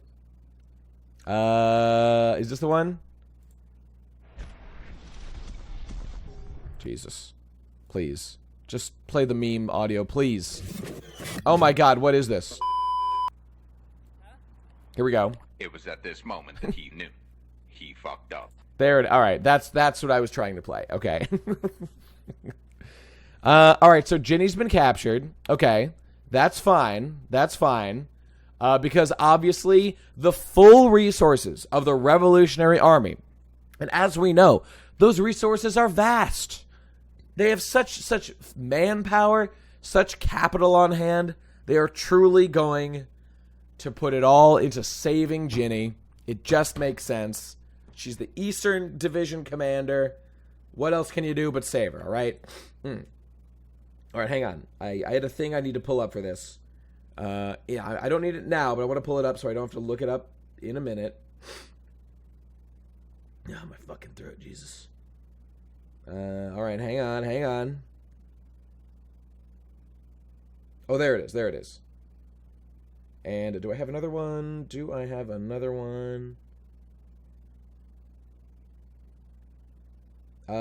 Wait, I have more. I've been saving images. I have to post on here. Or show during the fucking whatever it is. All right, give me 2 more seconds. And anything else?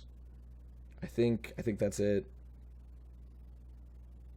Yeah, okay, that's it. All right. Now I can pull these out. All right. Ginny's in trouble, but she's gonna be fine. As we all know, it's gonna work out great. Truly epic. Revolutionary Army is still an embarrassment, though. Let's see if they redeem themselves next chapter. Surely this will be the moment, okay? This triumphant rescue of Ginny will be the moment where we all say, oh my god, the Revolutionary Army, I was wrong about you. You are so competent. You are so skilled, okay? You are so able to accomplish your goals in a reasonable amount of time successfully. It's going to be good. It's going to be great. All right, let's move on. And okay, there we go. Next chapter, off we go. Let's pick up the pace, shall we? Hey, remember when York said she wanted to be a celestial dragon? I sure do. And now we enter this chapter. Okay, we enter a chapter that, I was away when this came out. I don't know exactly what the discourse was.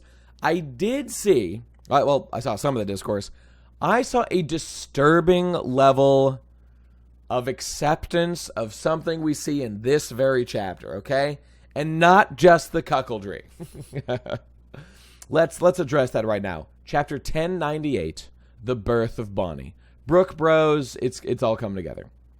This chapter's manuscript is unfinished. Sorry, Oda. Brook powering his electric guitar solo with an electric eel. The manuscript is unfinished. So that's looking kind of weird. What interesting art style choice, Oda. I'm sure the rest of the chapter will also have interesting art choices that were totally done out of an artistic vision and not due to sheer incompetence.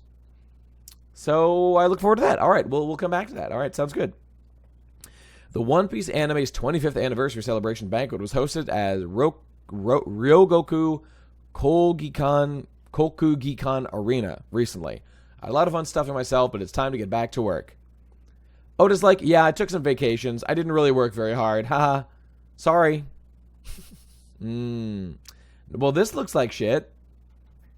Interesting. Odd. Baltigo, remember that place? Very cool. Our hands are full dealing with the wounded from Goa. This looks like it was shortly after the Goa Kingdom thing happened. I'll go. Now something odd is going. This is pretty strange. This looks like total shit, and like it wasn't actually done successfully. Weird. Okay, we're just going to address this right now because it's just going to be the theme through the whole thing, and let's get past the meme and just say, look, there's been a lot of allegations of scuffed piece, which I think are valid but can be overstated. But this isn't even scuffed piece. This is just Oda, like, literally not finishing the job that he has been tasked with doing. And everybody makes mistakes sometimes. But what about the fact that this is the first time in the entire history of One Piece that an unfinished manuscript was turned in for publishing? And, like, I'm sure they'll clean it up for the fucking volumes or whatever. But, like, this is literally unacceptable. And it's not Oda. I saw people being like, whoa, it actually adds to, like, the fucked up nature of the chapter that it's rough. Look, that may literally be true. This may be superior art. Molotov here, embarrassingly being like, this looks better than normal. Okay.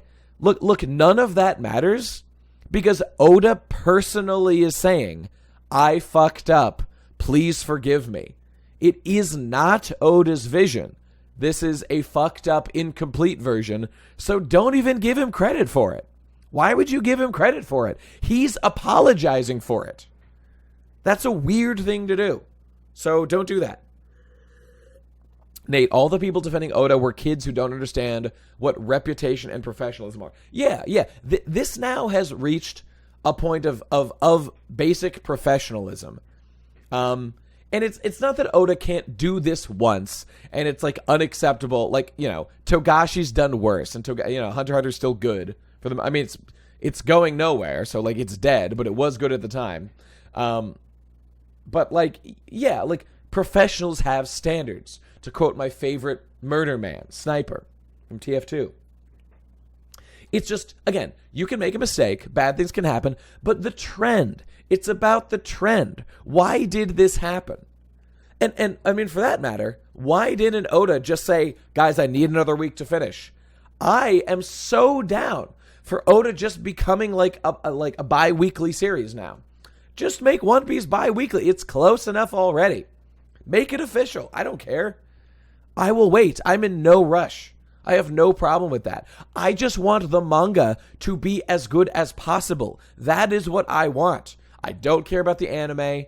Don't care about the fucking movies. I certainly don't care about the live action. And all these things have been distractions and crutches for Oda.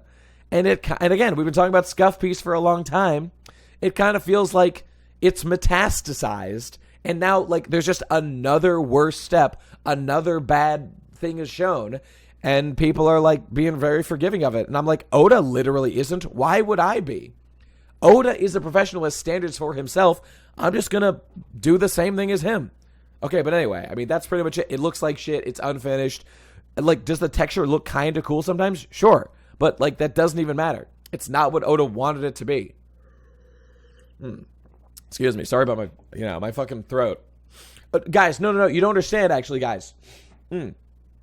This actually, the roughness of my voice right now, it actually adds to the emotionality of what I'm saying about how Hakta took over, drawing for this week. It's actually a feature, not a bug, that I sound like I'm fucking dying and like my throat is being ripped open as I do this. This is actually a good thing. You're welcome. This is better than professional. This is elite level, okay? This is so good. Oh my God. I hope it's like this every week from now on. It's going to be so good. You see what I'm saying? Embarrassing. Truly embarrassing. That being said, as Seb said, it's probably kids. Isn't it time we all admit that the manga is now just a storyboard for the anime? I get it. I feel like that comes up like every week. But like, yeah. Not entirely, but more so than I would like, for sure. A recent example would be, excuse me. The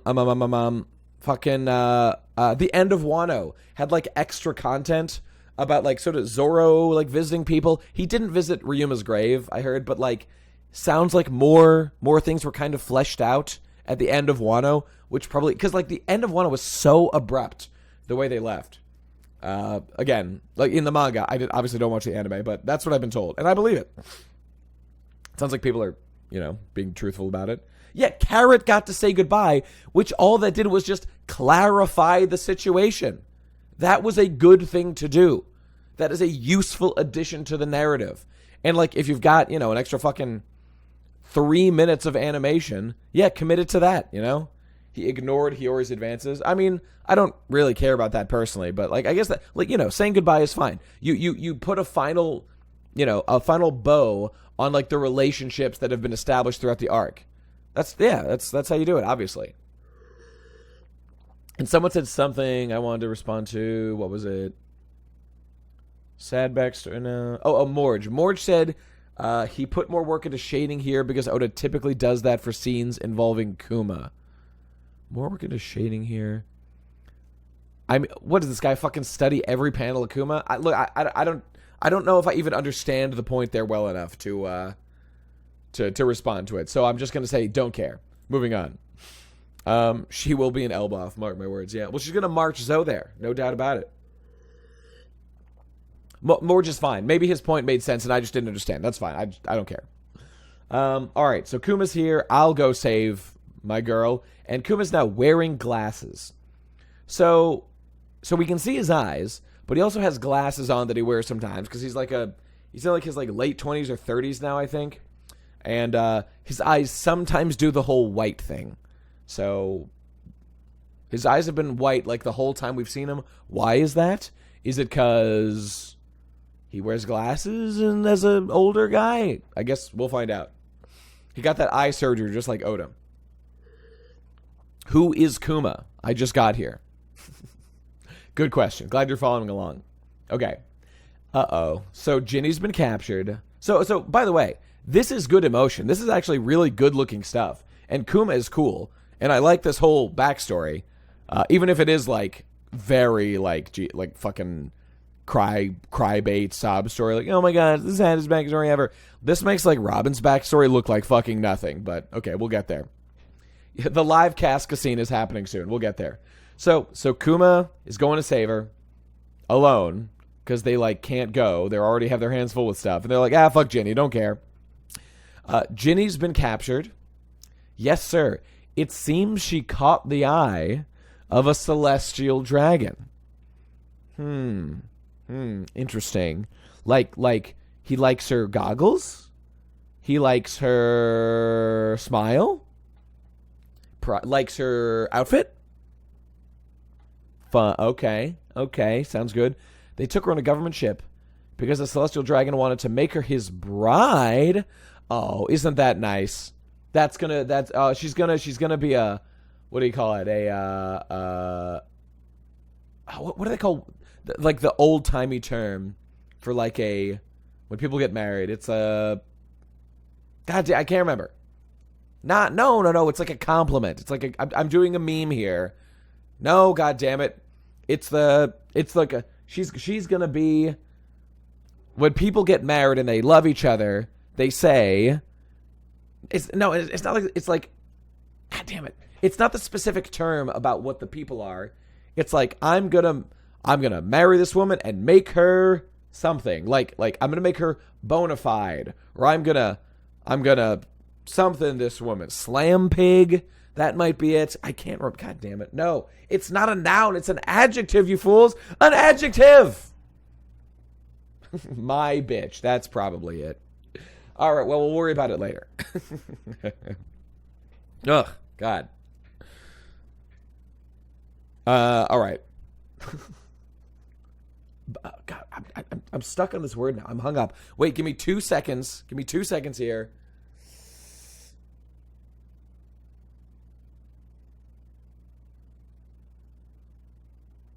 Wait, don't they say it in what's that movie about? Oh my God, now I can't remember the thing I'm trying to remember that has the word I think is in it. Wait. Hang on. Just, what's the name of the movie? God damn it. Then I can move on.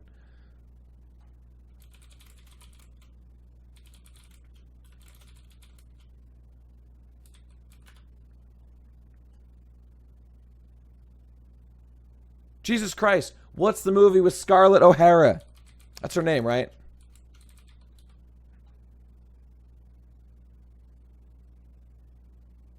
Jesus, what is wrong with me? Gone with the Wind. Oh my God, yes. Jesus Christ. What the fuck? I think they say it in there somewhere. Anyway, I can't remember what it is, so we're moving on. I'm glad you all enjoyed this quick aside. Very enjoyable, no doubt. Fucking hell, mate. All right. So, he loves his new wife, and they're going to get married, and it's going to be great. All right. I love that for her. Okay, no. Kuma is like, oh God, I don't like what I'm hearing right now. No, I'm 16 going on 17 is from The Sound of Music, you utter infidel. Shut the fuck up, bitch. Everyone knows that. Ooh, I'm so mad at you right now.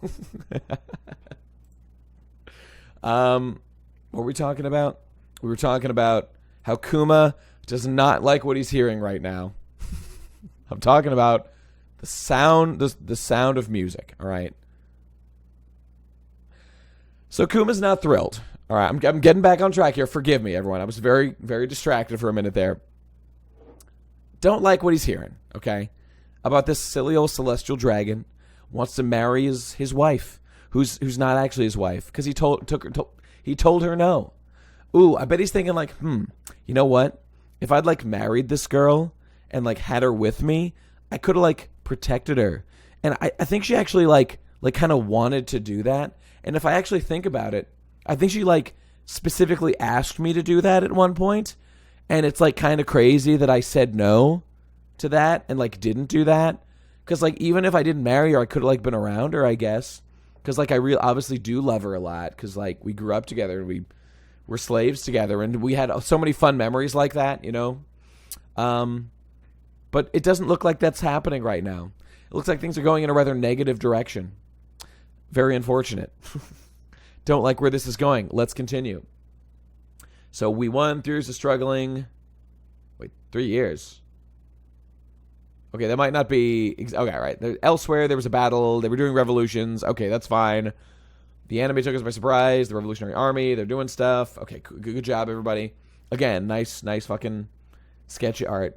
Maybe finish your job next time, Oda. Just a little suggestion. Dragon, it's me. I've worn myself out. I have to return by ship. We're so sorry. So Kuma was just storming. He went off to do it. I think by himself to go track her down or save her or whatever. And she's been gone for 2 fucking years. Jesus. Did I miss anything here? 2 years since Ginny was kidnapped to be wed to a celestial dragon. Wow. We're nearly there, Bonnie. Oh, good. She's escaped. And, I guess she must have grabbed... I mean, I don't know. Like, there's something making a weird noise. Wait, Bonnie? Wait a minute. I know who that is. Wait a minute. Hang on. Hold. Okay, how much is left of this chapter here? Kuma, it's Ginny. She's on the line right now. Wait, hang on. Yes, good. Okay, we've got the good memes lined up. Okay, this is excellent. We'll we'll hang on to these. We'll look at them back in a moment. It's Ginny. She's on the line right now. Made it back to the surface. They didn't want me around after I got sick. I was thrown away. And I mean, did they, like, give her child? Would they, like, that baby is, like... So, let's just address this right now, okay? So, there's a baby there. It's Bonnie. Seems like Bonnie is indeed the rape baby, okay, of Ginny and a celestial dragon. And that they don't specifically call it rape, but that, like, is what it is when you coerce someone to marry you and, you know, fucking whatever. Maybe Ginny loved it? You know? I'm not too proud to throw that out there. I guess I'll just pull this up right now, you know? Could be one of these situations where she actually loved it. It's not rape if they're married, right? Okay. My man. Good God. This is unfortunate. So this is what happened, okay? By the way, the little baby in Berserk is not Griffith's rape baby. It's Guts' child. It's just that she was probably pregnant. That seemed to be implied when she got raped by Griffith. So keep that in mind. Nate, you sound more tired than Ginny after 1 year. I agree. And up here, we're referencing this now. We can't change it, Kuma. It's a canon event. It has to be done. Where we got this? We got more of these. Damn, Kuma, that's crazy. Hope you find her, though. We're bringing Robin back no matter what. Like father, like son, am I right? Nah, they're obviously related. There's more.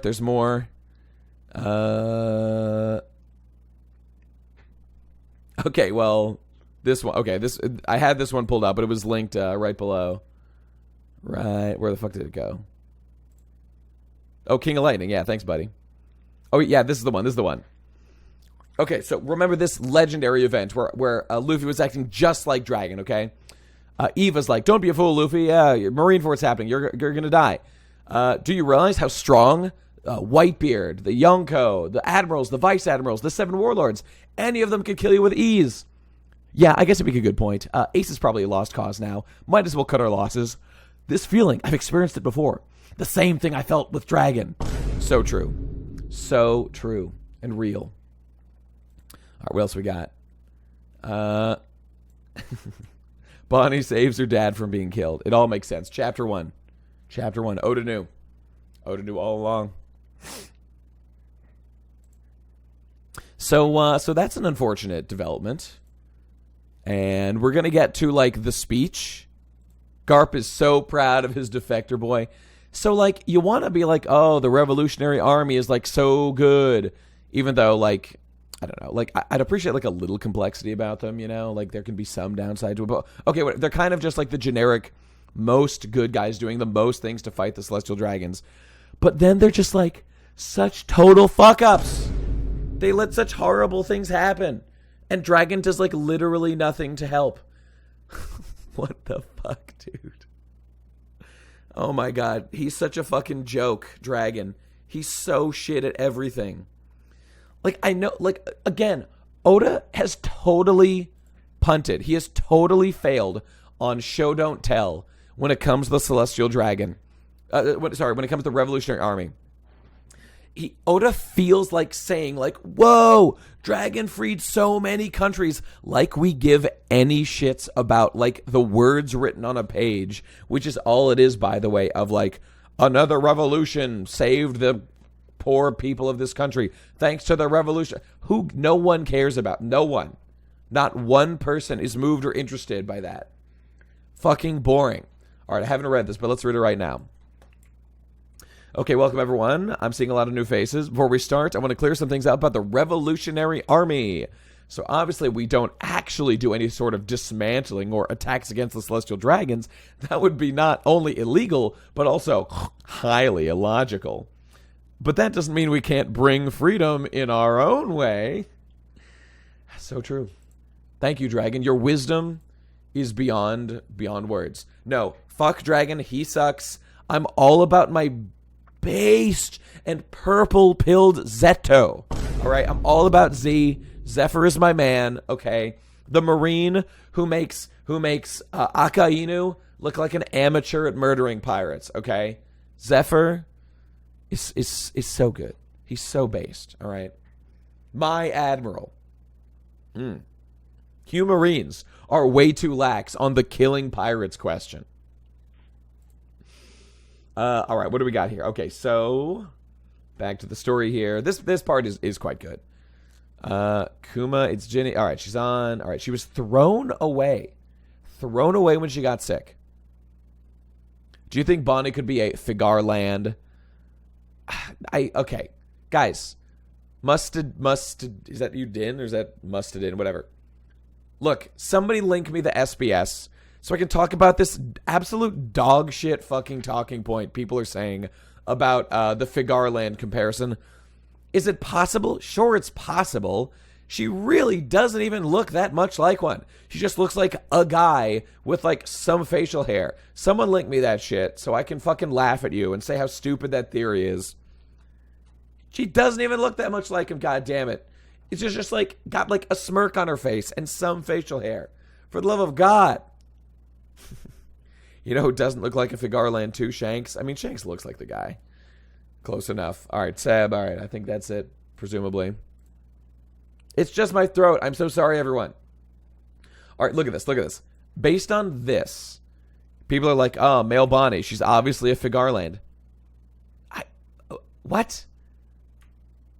Like, I could say, like, Kid is a Figarland because he has, like, a tough... She just looks like a normal dude with, like, Shanks's facial hair.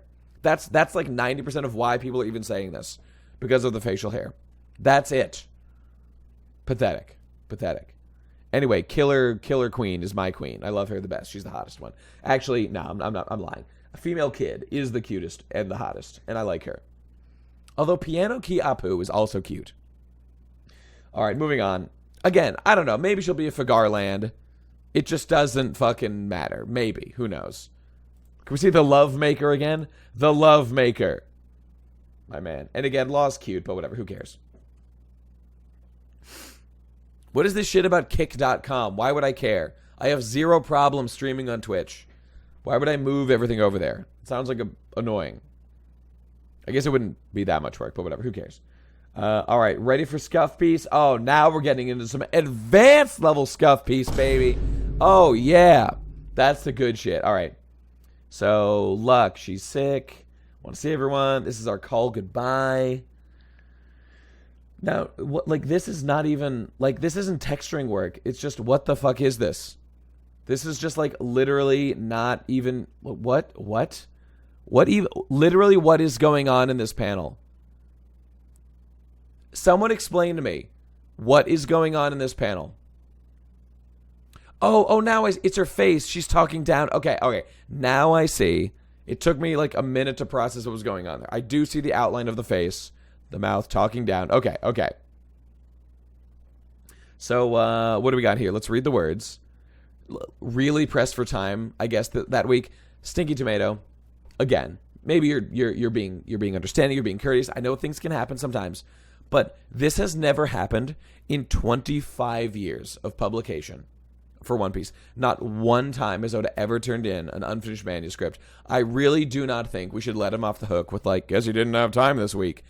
And again, this man has distracted himself with the fucking live action, with the fucking movies, probably the anime, the fucking Nika shit, whatever. No. What the fuck, man? Keep it together. And also, I would much prefer you just delay it till the next week. I would much prefer that. All right, anyway. I saw something about the Togashi dropped endings, but I don't care about them. They're fine. Kumachi, sorry. I'm at death's door. I'm glad you care about me, but you shouldn't come when I'm like this.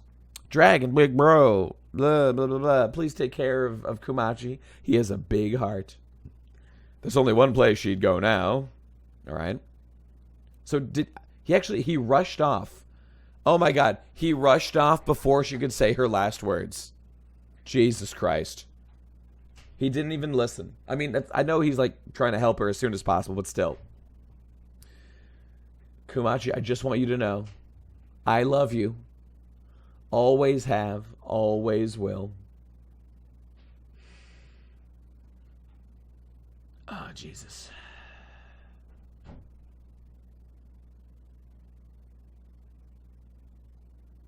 This is so fucked up, man. This is this darker than Brook? Yes. Yes, it is definitely darker than Brook. Jesus, man.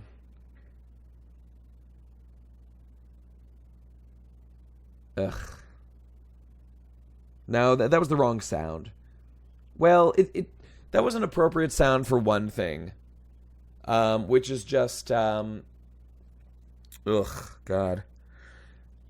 I do feel, yeah, like Phantom Granite said there, this is a little bit intense for One Piece, I feel.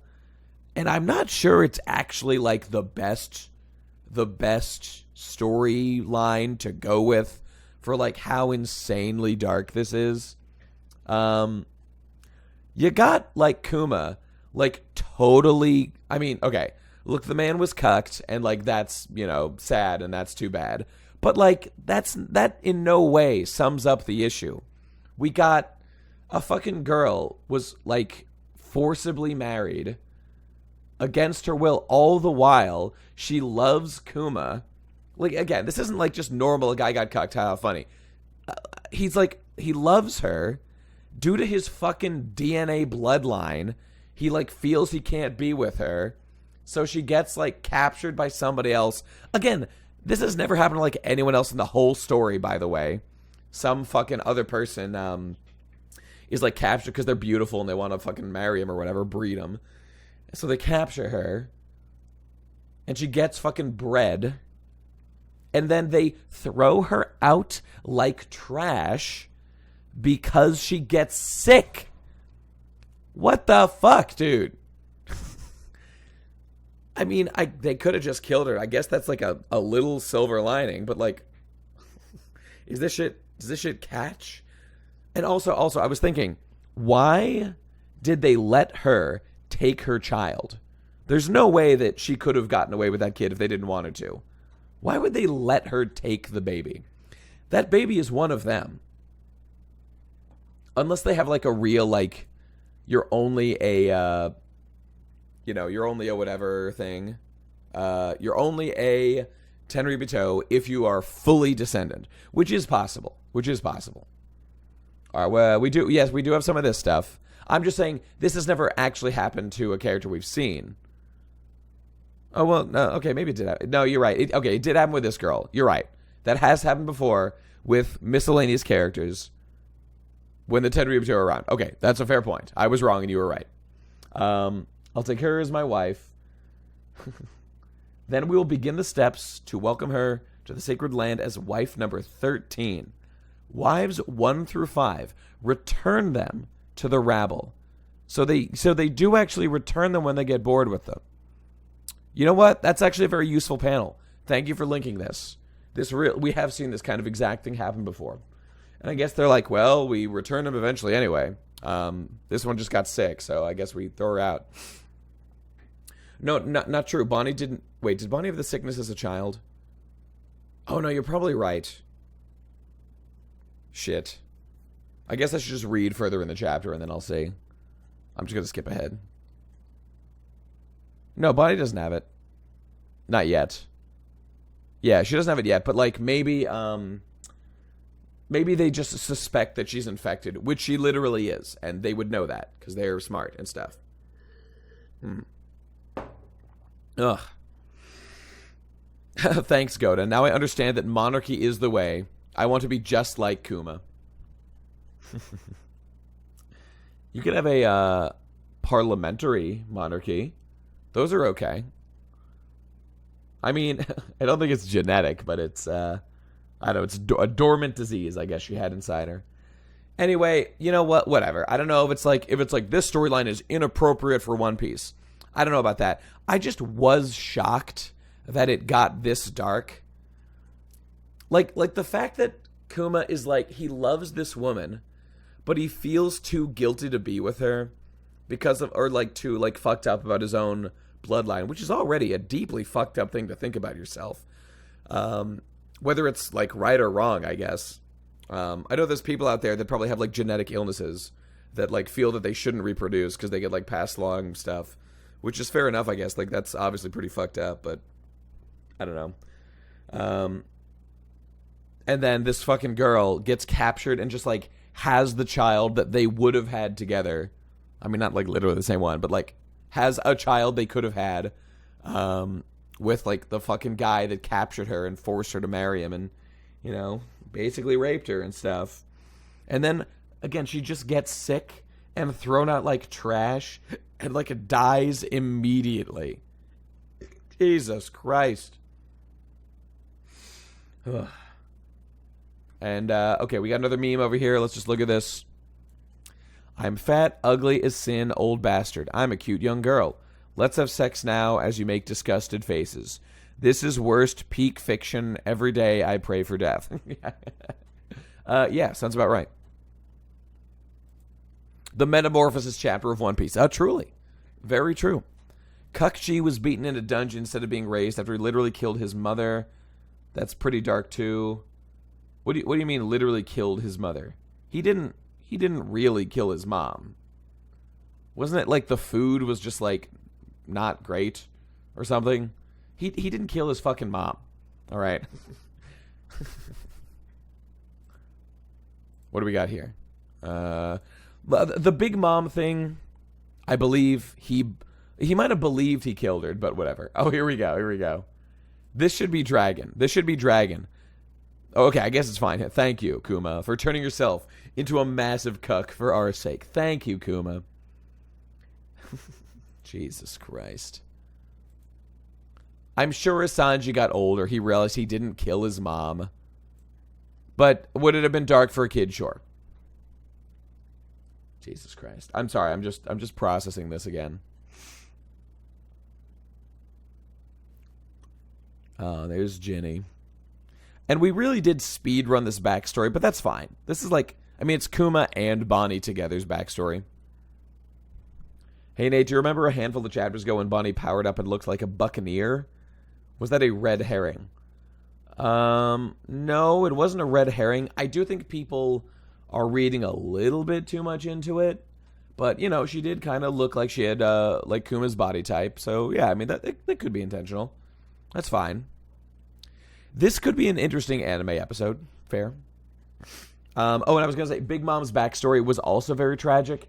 The thing about Big Mom's backstory is really fucked up.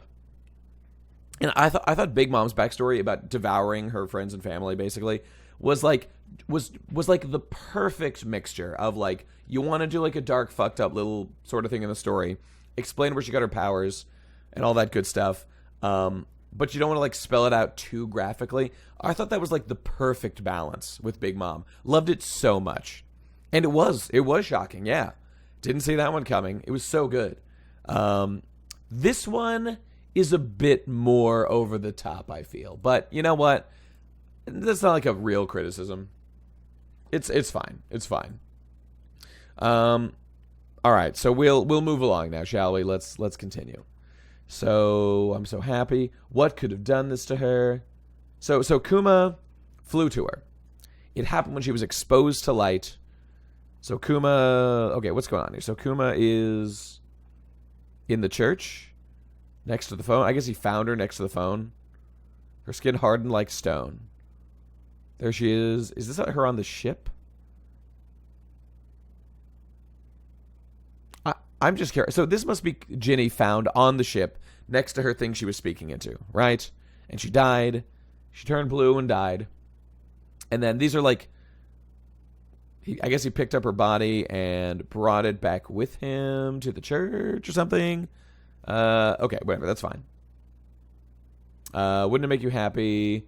She burned up her remaining time, exposing herself to the sun so she could cross the ocean and make it home to us because she wanted to ensure her baby's safety.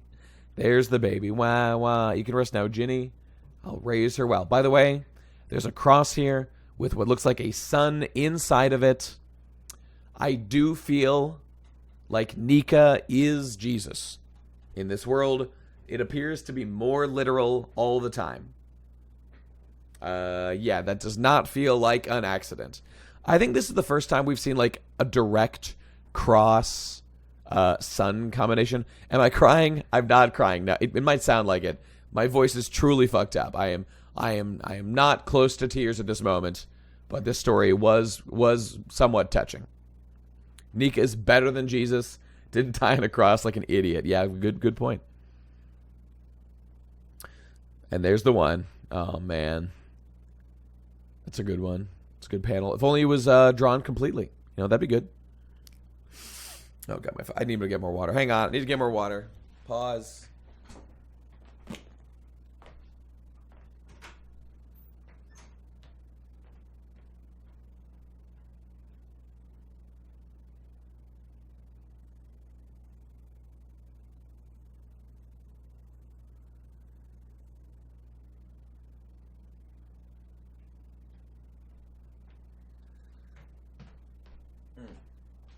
I'm also going to pee while I'm out. Hang on.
Okay. Oh, what a nice pee that was. Ugh. If Nika is Jesus, that means Nika is Jewish, which makes him based, and I like him now. So true. Na Nika hara, na Nika hara, na Nika. That's a Jew song, right? All right. Okay, he's being cute, he's being a daddy, but he's raising Bonnie as a little girl. She's a heavy drinker. Haha, she sure is. Just like Jenny. And he's happy. Even though she's a rape baby, and she's half a celestial dragon, probably. You know what? I mean, sure. Could you maybe see, like, some resentment or whatever, but, like, nah, man. It's just some genes. Like, there's going to be a connection there. That's probably going to fuck up Bonnie when she finds out. But, like, you know, you get past that shit because the baby did nothing wrong, and it's to be treated as well as you can, you know, raised with as much love as you can give it. and eventually told up about its fucked up origin. Do you think Bonnie knows already or not? Oh, that's a good question. Because, yeah. Oh, and like, I love that line was added, by the way. The saddest line, well, okay, there's a couple of them. This one right here. Kumachi, I wanted you to know, I love you, always have, always will. So it's not even like, oh, maybe she, like, actually liked the, like, celestial dragon. Nope. No chance of that, Chief. They make it super clear she did not willingly submit to this capture. We'll put it that way. The world government was trying to get her back for some reason. You know, I need to reread that moment. You can love two people? Get the fuck out of here, Dylan. Look, I agree it's something of an inference. But, first of all, polyamory is cringe. Don't ever do it. Okay? Get the fuck out of here. What am I saying? What was I responding to? God damn it! I wanted to reread the fucking thing about. No. Polyamory is cringe. However, if you are an emperor, you can have concubines. You got to be breeding. All right, you got to breed and sow your genetic legacy, like my man Genghis Khan. But that ain't love. All right, that's just doing what has to be done. Okay, you're always gonna have your main squeeze, your top bitch. As the Lord intended. And what was I saying? Your slam pigs, you know. You make time for your slam pigs.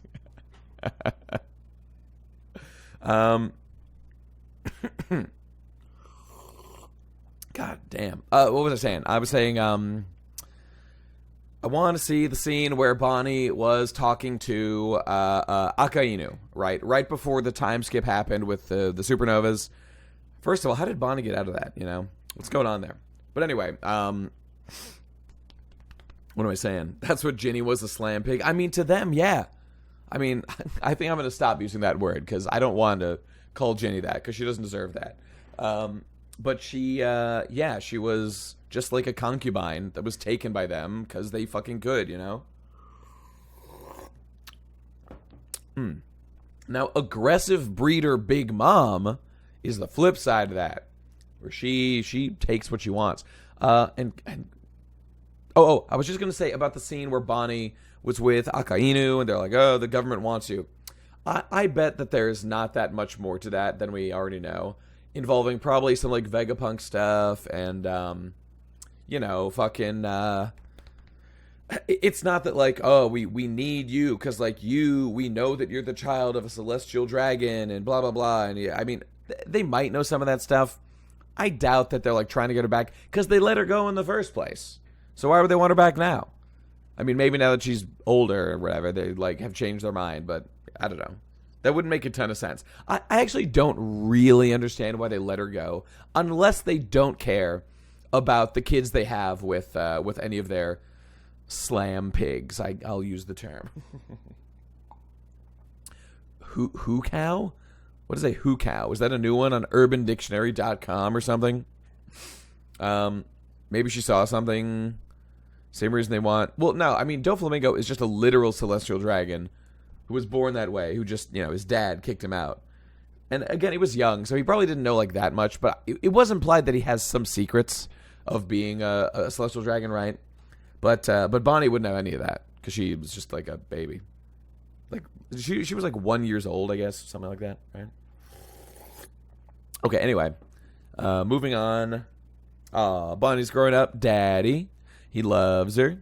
She's real cute. Everybody loves her. She's adorable. She's a big eater. Everyone loves her. And Kuma goes and he fights Revolutionary Army stuff. And just gets away with it somehow. And they're doing the weird Japanese bathing thing. I did that in Japan. It was fun. And they're fighting Revolutionary Army stuff again. And is that Dragon? Oh, no. I thought that was Dragon doing something for once. But no.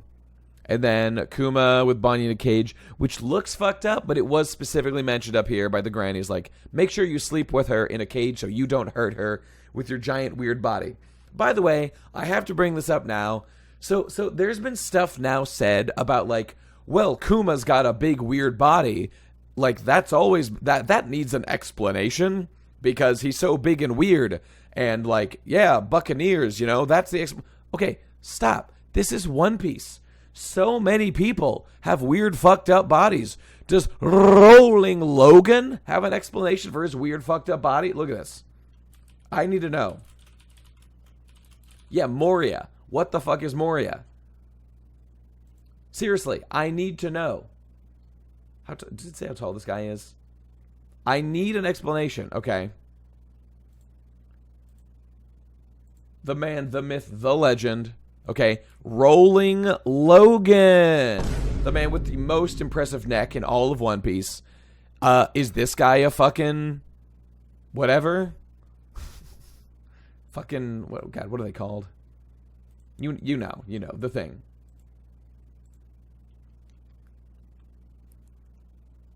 Buccaneer, right. And, yeah, I mean, Wapol is a potato. Moria is an Oni. Says who? Cuccaneers. Ha, so true. I was just trying to see how tall Logan... I mean, it doesn't matter. Like, what is Whitebeard? Whitebeard is, like, bizarrely tall. Fucking Katakuri. What's Katakuri? He's, like, 20 feet tall. He's probably taller than fucking Kuma. In fact, let me confirm that right now.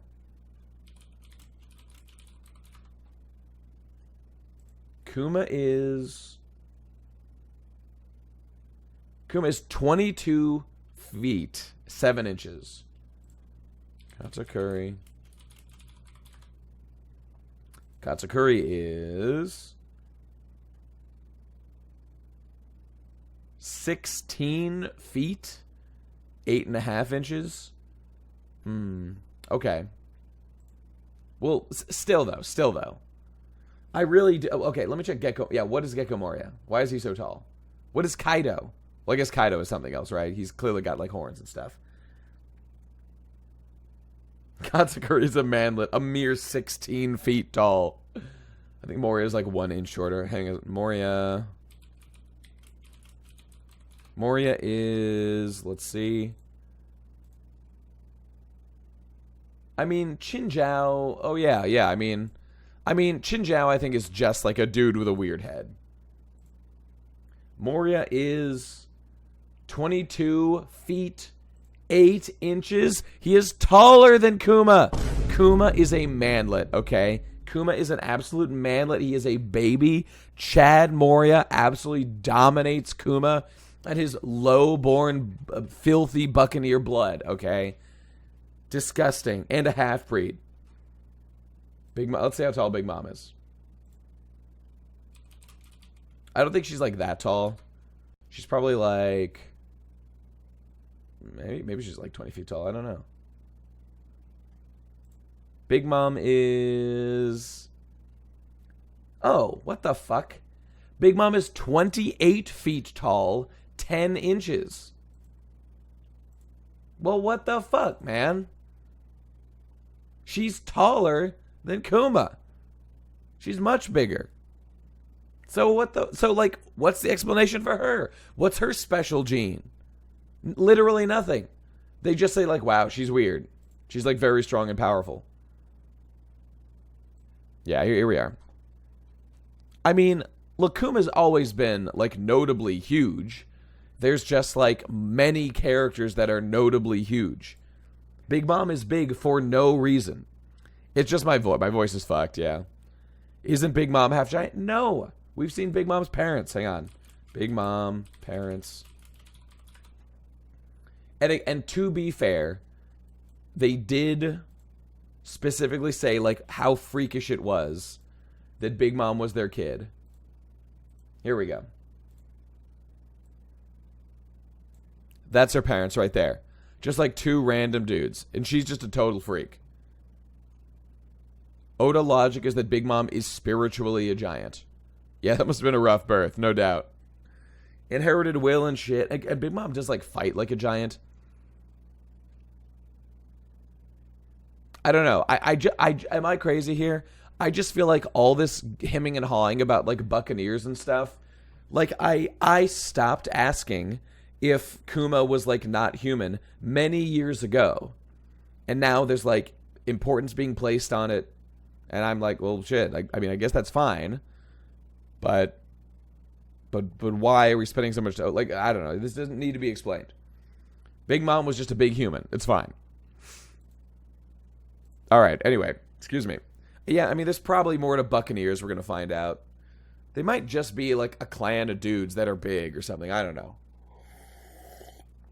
It does seem to imply that Kuma is like weirdly tough and stuff, but whatever. Let's move along, shall we? This Buccaneer shit is silly. It's just to justify why Kuma was used as a blueprint, which we didn't need. Yeah, I mean, I agree. And again, Oda can do like the stigmatized group thing or whatever, which is fine. We've got plenty of those already, frankly, but whatever.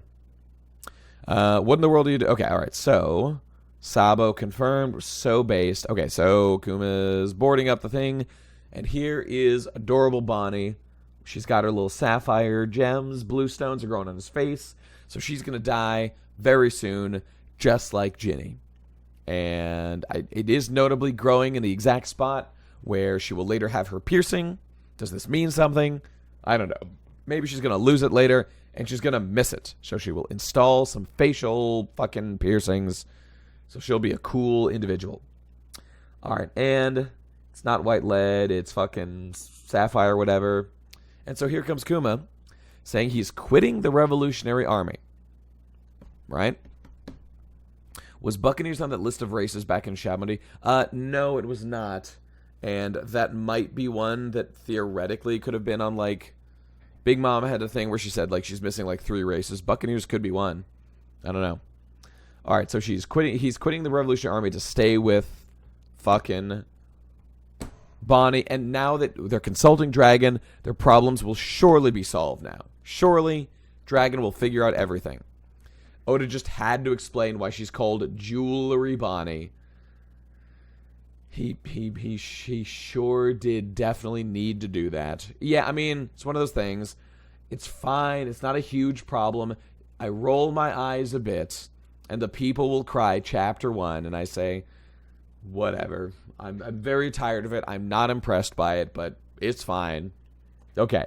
So Dragon's like, leave and fuck you, and I don't care. We'll reach out to doctors all over the world. Oh, that's going to help so much. Dragon's going to solve this problem for sure. All right. 7 years ago, when Bonnie was 5. Now, hang on. Do I have this chapter? I think I don't have this chapter, but let me double check. Do I have this chapter? Hang on. I'm just consulting my Shonen Jumps. I did want to... No, okay, I don't have that one. Damn it. This middle finger does look kind of sus. You know what I'm saying? So, 7 years ago, when Bonnie was 5... that math. Strange. Very strange for a 22-year-old to say that math. Stay out, you twerps. Now, this looks great. Bonnie's adorable. Love Bonnie. She's great. She can't leave because she's got to stay inside because the sunlight makes the stones grow. And they think she's like a vampire. Very funny. Haha, excellent. So let's just address this right now. So Bonnie, we now know, is canonically 12 in the current fucking part of the story or whatever. So while she looked like an adult, she is in fact 12. So I was wrong and Fizo was right. Yep, I believe I bet... I probably just had like some honor or something, right? Maybe we didn't even have stakes. It's over. Uo piece is happening. Oda made it real. Fizo wins and I lose. Did I bet my life? I'm pretty sure that's what it is. Now, I'll say this. I was just totally wrong. I was totally wrong. I do think that Bonnie acts not really like a 12-year-old. And, like, it does make me wonder, like, how did this 12-year-old, like, do things worthy of being a supernova? And, like, and not just that, not, like, just get a bounty, because Robin had a bounty at 8 years old. But, like, survive, you know? Like, on the grand line. Like, is she really that powerful? You know, it seems kind of strange, you know? Oda did not swerve on the allegations. He sure didn't.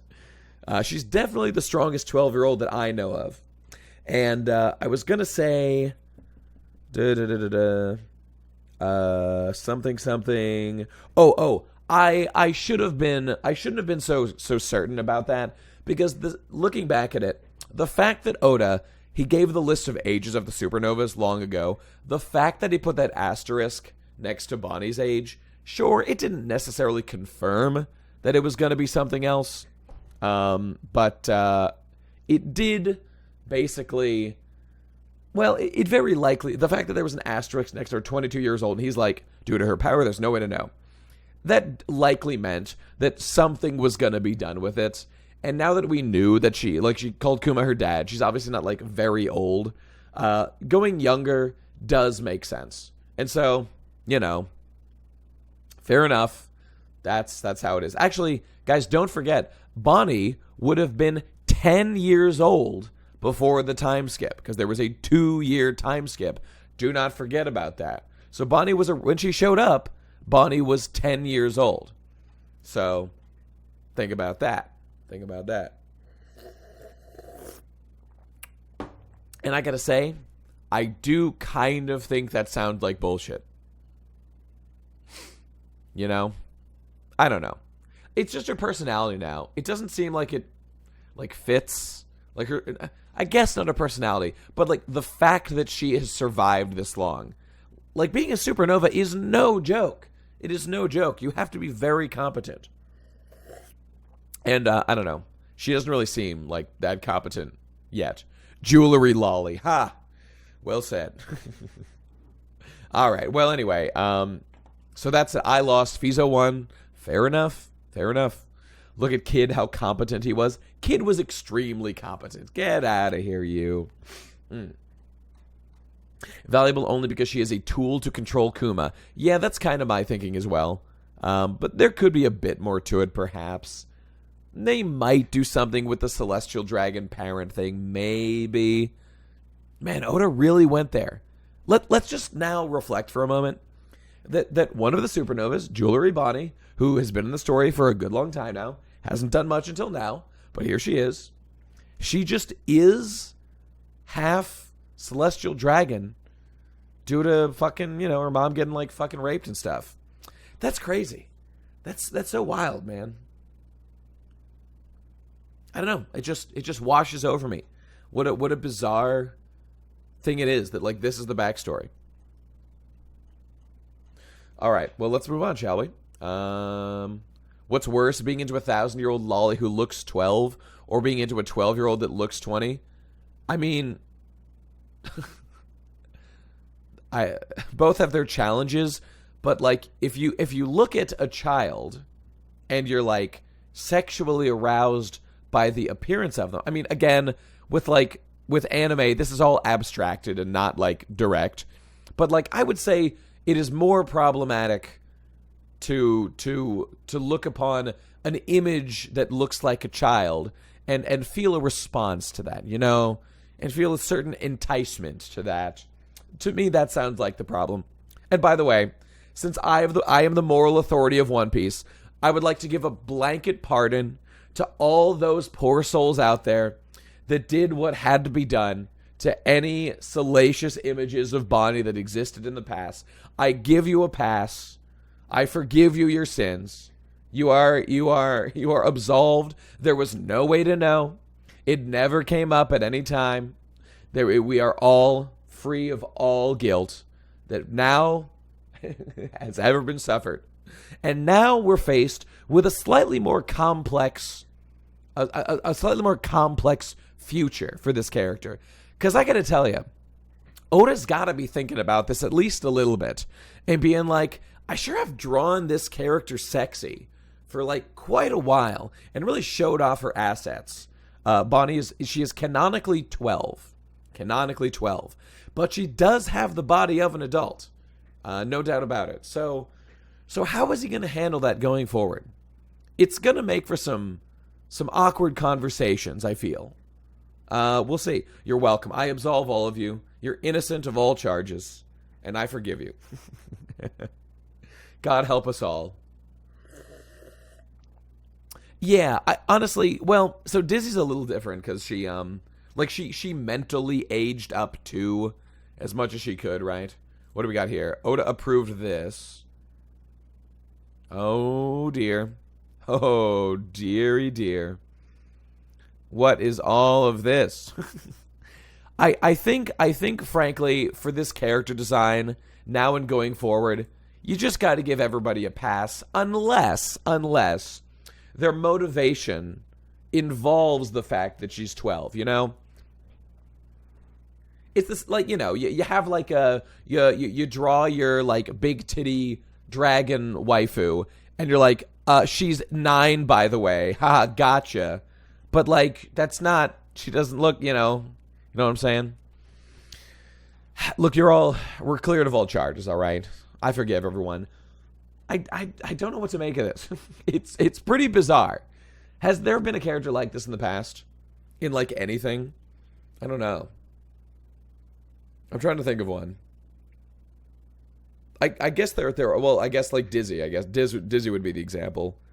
But Dizzy is like basically an adult because she's a gear. She's not human. But Bonnie is human, just with like a weird power. Shazam, yes, but that's a guy, so like it hasn't been a moral conundrum for most of us out there, you know? Yes, Nate has forgiven you, but will the feds? That's the real question, and I can't answer that. All right, but let's move along, shall we? All right, so they're mocking her, they're doing mean stuff. She kicks, she slaps, she jumps. But don't go outside, Bonnie. Oh, she's adorable. She's great.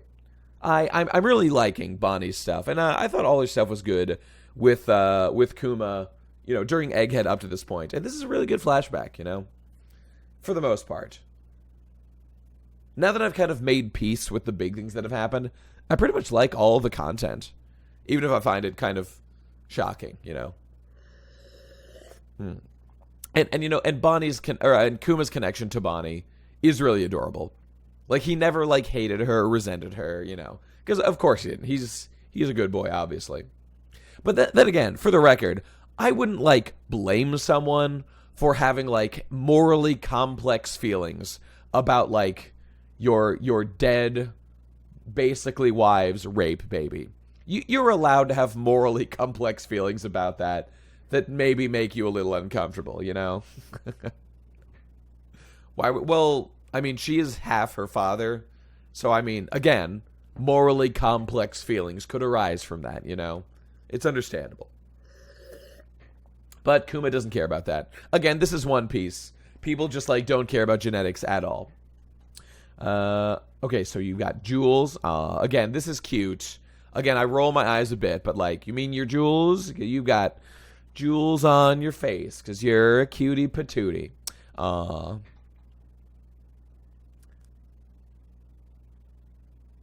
God damn it, you people are so fucking dense. I mean, take it out on the dad, not the kid. What did I fucking say? What did I say, like, beat up the kid because, like, the sins of the father carry on to the son? No, god damn it. Use your fucking brain for 2 seconds. I said it's okay to have morally complex feelings.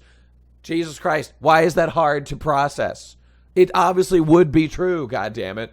You'd probably be like, oh, man, this person sure probably reminds me of the person that did this. Obviously, they're not at fault. Everybody knows that.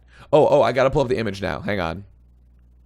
Nate, why would you say that you personally hate Bonnie and not her celestial dragon father? You're right. You got me.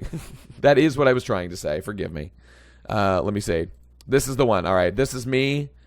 I can't wait for this to be me in my future, too. Oh, yeah. I'm not the stepdad. I'm just the dad that stepped up. So true. This is my ideal future for myself. All right. Hang on. What's my phone doing? Okay. All right. All right. Here we go. She loves her Jules. Adorable. Love her. Love Kuma. Love Bonnie. They're great. Again, a little bit cry porny, but whatever. It's fine. Ugh, Bonnie, if you were to go on a trip... Okay, he's doing the trip thing. Where would you want to go? Ha ha ha. Sky Islands. That'd be fun. She's reading... Oh, he's doing the fucking Nika dance. And again, by the way, the fact that Buccaneers... So it was said that Kuma's family were priests. Like, they're the only people that have, like, ever mentioned Nika, like, as a... like, recently, outside of, you know, just the very brief stuff in Wano. And, like, his family were priests. Kuma's a priest. There's crosses. There's the sun in the cross. I just feel like that connection is, like, all but guaranteed. And, yeah, lots more unfinished panels. It is what it is. Chapters just unfinished. Get your shit together, Oda. Ugh, excuse me. A grand adventure on your 20th birthday or your 19th, Fishman Island. All right, Sapphire Scale. Yep. So she's going to die in sunlight. It's over. She probably won't reach her 10th birthday. Rip Bonnie. I heard it all. You said it'll be all over by my 10th birthday. But she thinks he means like all over, like it'll be cured by then. Hooray. Ha ha ha. Excellent. Kuma has that Figarland jaw. Sure. All right, so he's lying to her, saying she's going to be cured, but that's not true. It's a misunderstanding. Man, Bonnie is adorable. Really like her. She's just really, really endearing. That's the word I was looking for. Really endearing. And Kuma, too. Love the upbeat attitude, you know. It's great. All right, so Sorbet Kingdom is getting currently fucked up. Please save us. 16 years ago, so the king has returned, King Bakori. And he wants to kill all the shitty people. All right, sounds good. So I guess the revolution didn't take... Okay, let's just note another L for the Revolutionary Army. This revolution didn't even take. Okay, until today. God damn it. Big L. All right, and we're on to the last chapter for today. Thank God. Wait. Was that a meme? Was that a joke? Bonnie is Ginny and Kuma's daughter. No, Luffy is Dragon and Ginny's son. No, Bonnie and Luffy are clones made from Ginny's DNA. Well, those are adorable theories, but have you considered Bonnie being a terminally ill rape baby between Ginny and a celestial dragon who Kuma raised after Ginny died in his arms? Yes. As Dofi says, we must simply laugh. So true. As I said, they're French revolutionaries, not American revolutionaries. They don't care about freedom. They only want to be the ones in power. Yikes. Embarrassing. Being a French revolutionary is really embarrassing, though. America's was way more effective. Excuse me. But also, it was a slightly different thing, because in France, it was us against us. In France, basically. In America, it was like us against a distant people we wish to simply break off from. So I'll give America, or I'll give France a break, that America had a bit of an easier time with it there. All right, here we go. New chapter, baby. Chapter 1099, Pacifist. Let's speed through this, shall we? Here's everyone's favorite character, the best character of One Piece, your boy Odin. Love that. Some Tanukis styling Odin's hair. And he looks great. He just looks fantastic. I love adding a bit of hot water to my 0 seconds chicken ramen. Though I guess that means it takes a tad longer than 0 seconds. Well said, Oda. Well said. Alright, so Kuma's raging. He's killing people. He's fighting the king. And this guy's like, I got an idea for this effective... So he's just like burning people to death. Like they did in Goa Kingdom. That's clearly what he's referring to. And they burn away the trash, so he wants to kill them all so he can be in charge, blah, blah, blah. His plan is just really bad, but okay, whatever, it's fine. The people are resisting, they're murderers. Yeah. Okay, and here comes someone who's got a bit of a problem with what's going on here. Is he bleeding? A great panel, by the way. I like the intensity. Is he bleeding? Is he, like, hurt? I don't know. Anyway, who cares? He looks fine. They're healing people. Daddy is pissed. Okay, I guess he is hurt, but he's fighting. It won't be pretty. And he's a priest, and he's gonna fight. And this would go down in history as Sorbet's one-man revolution. That's pretty cool. It's pretty cool. And Kuma's power seems vastly overpowered, basically. I don't know. Anyway, good job. He did a revolution, and he won against an evil king, a cartoonishly evil king. And here we go in Mari Joie, the main character of the Celestial Dragons. Here he is. The only thing nerfing him was his morals. Yeah, I guess so. So Sorbet is the new king. The crown fell to Kuma. So this is it. This is how Kuma became king after La Revolution. and he lived in a church. He's just a figurehead, and Bulldog runs the country, but who was the old king? Cool. Oh, shit. She's looking sexual. Uh-oh, boys. Hold, guys, remember, this is not, you are not allowed to be attracted, okay? Her heaving breasts are merely a rooster illusion. Pay no attention to them, lads, all right? Hold the line, okay? Hold the line. Who's the babe you've got running laps? Indeed. That's what we're all saying. A sub 10-year-old with massive knockers. Indeed. Gotta up my stamina, so she's just running in the church. Isn't it, like, really tiny, though? Don't look. God will forgive us. Nika will pardon our sins. He'll make it a really funny joke, and it'll be great. She looks like Ginny. She sure does. Why are you look? All right, blah, blah, blah. Okay, so she looks like Ginny. So she did a whoopsie, and she aged herself up somehow. And she is... Did it say how long it had been? I think it was like... This is like not even a year later. This is like within the same year or something. Zam, indeed. This is a Zam-type moment going on here. Wait, did you eat a devil fruit? When? Okay. Could this be the age fruit? Where did she find it?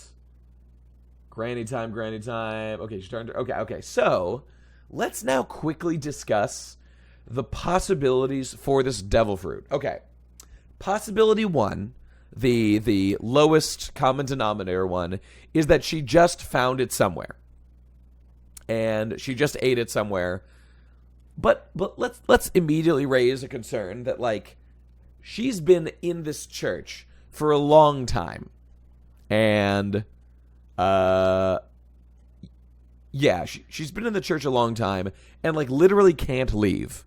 That makes it very unlikely that she would have just, like, eaten it out in the wild somewhere. Someone would have had to bring it to her. Yeah, unlikely. Her dad came for a parental visitation and finally gave her that birthday present. Indeed. I would say it is not impossible. Okay, just theory 2. Maybe the celestial dragons just fed it to her. Now, like, that's possible. Now, why would a celestial dragon give, like, a baby a devil fruit? Like, seems like an odd thing to do. Future Mech, 14 months, thank you. Thank you, Baxter. Devil fruit situation kind of like Luffy, right? Entirely possible. Too dark? Okay, well, I'm just going to plant the seeds in your head here. And you can put together the pieces. Okay. Now, why would you give a baby a devil fruit? In general. Well, I don't know. I mean, is there a purpose to it? We know that Boa Hancock and her sisters were given fruits for quote-unquote amusement. So you take a baby and you give it a devil fruit that can make the baby age older. For their amusement. And then she looks like this. Yeah.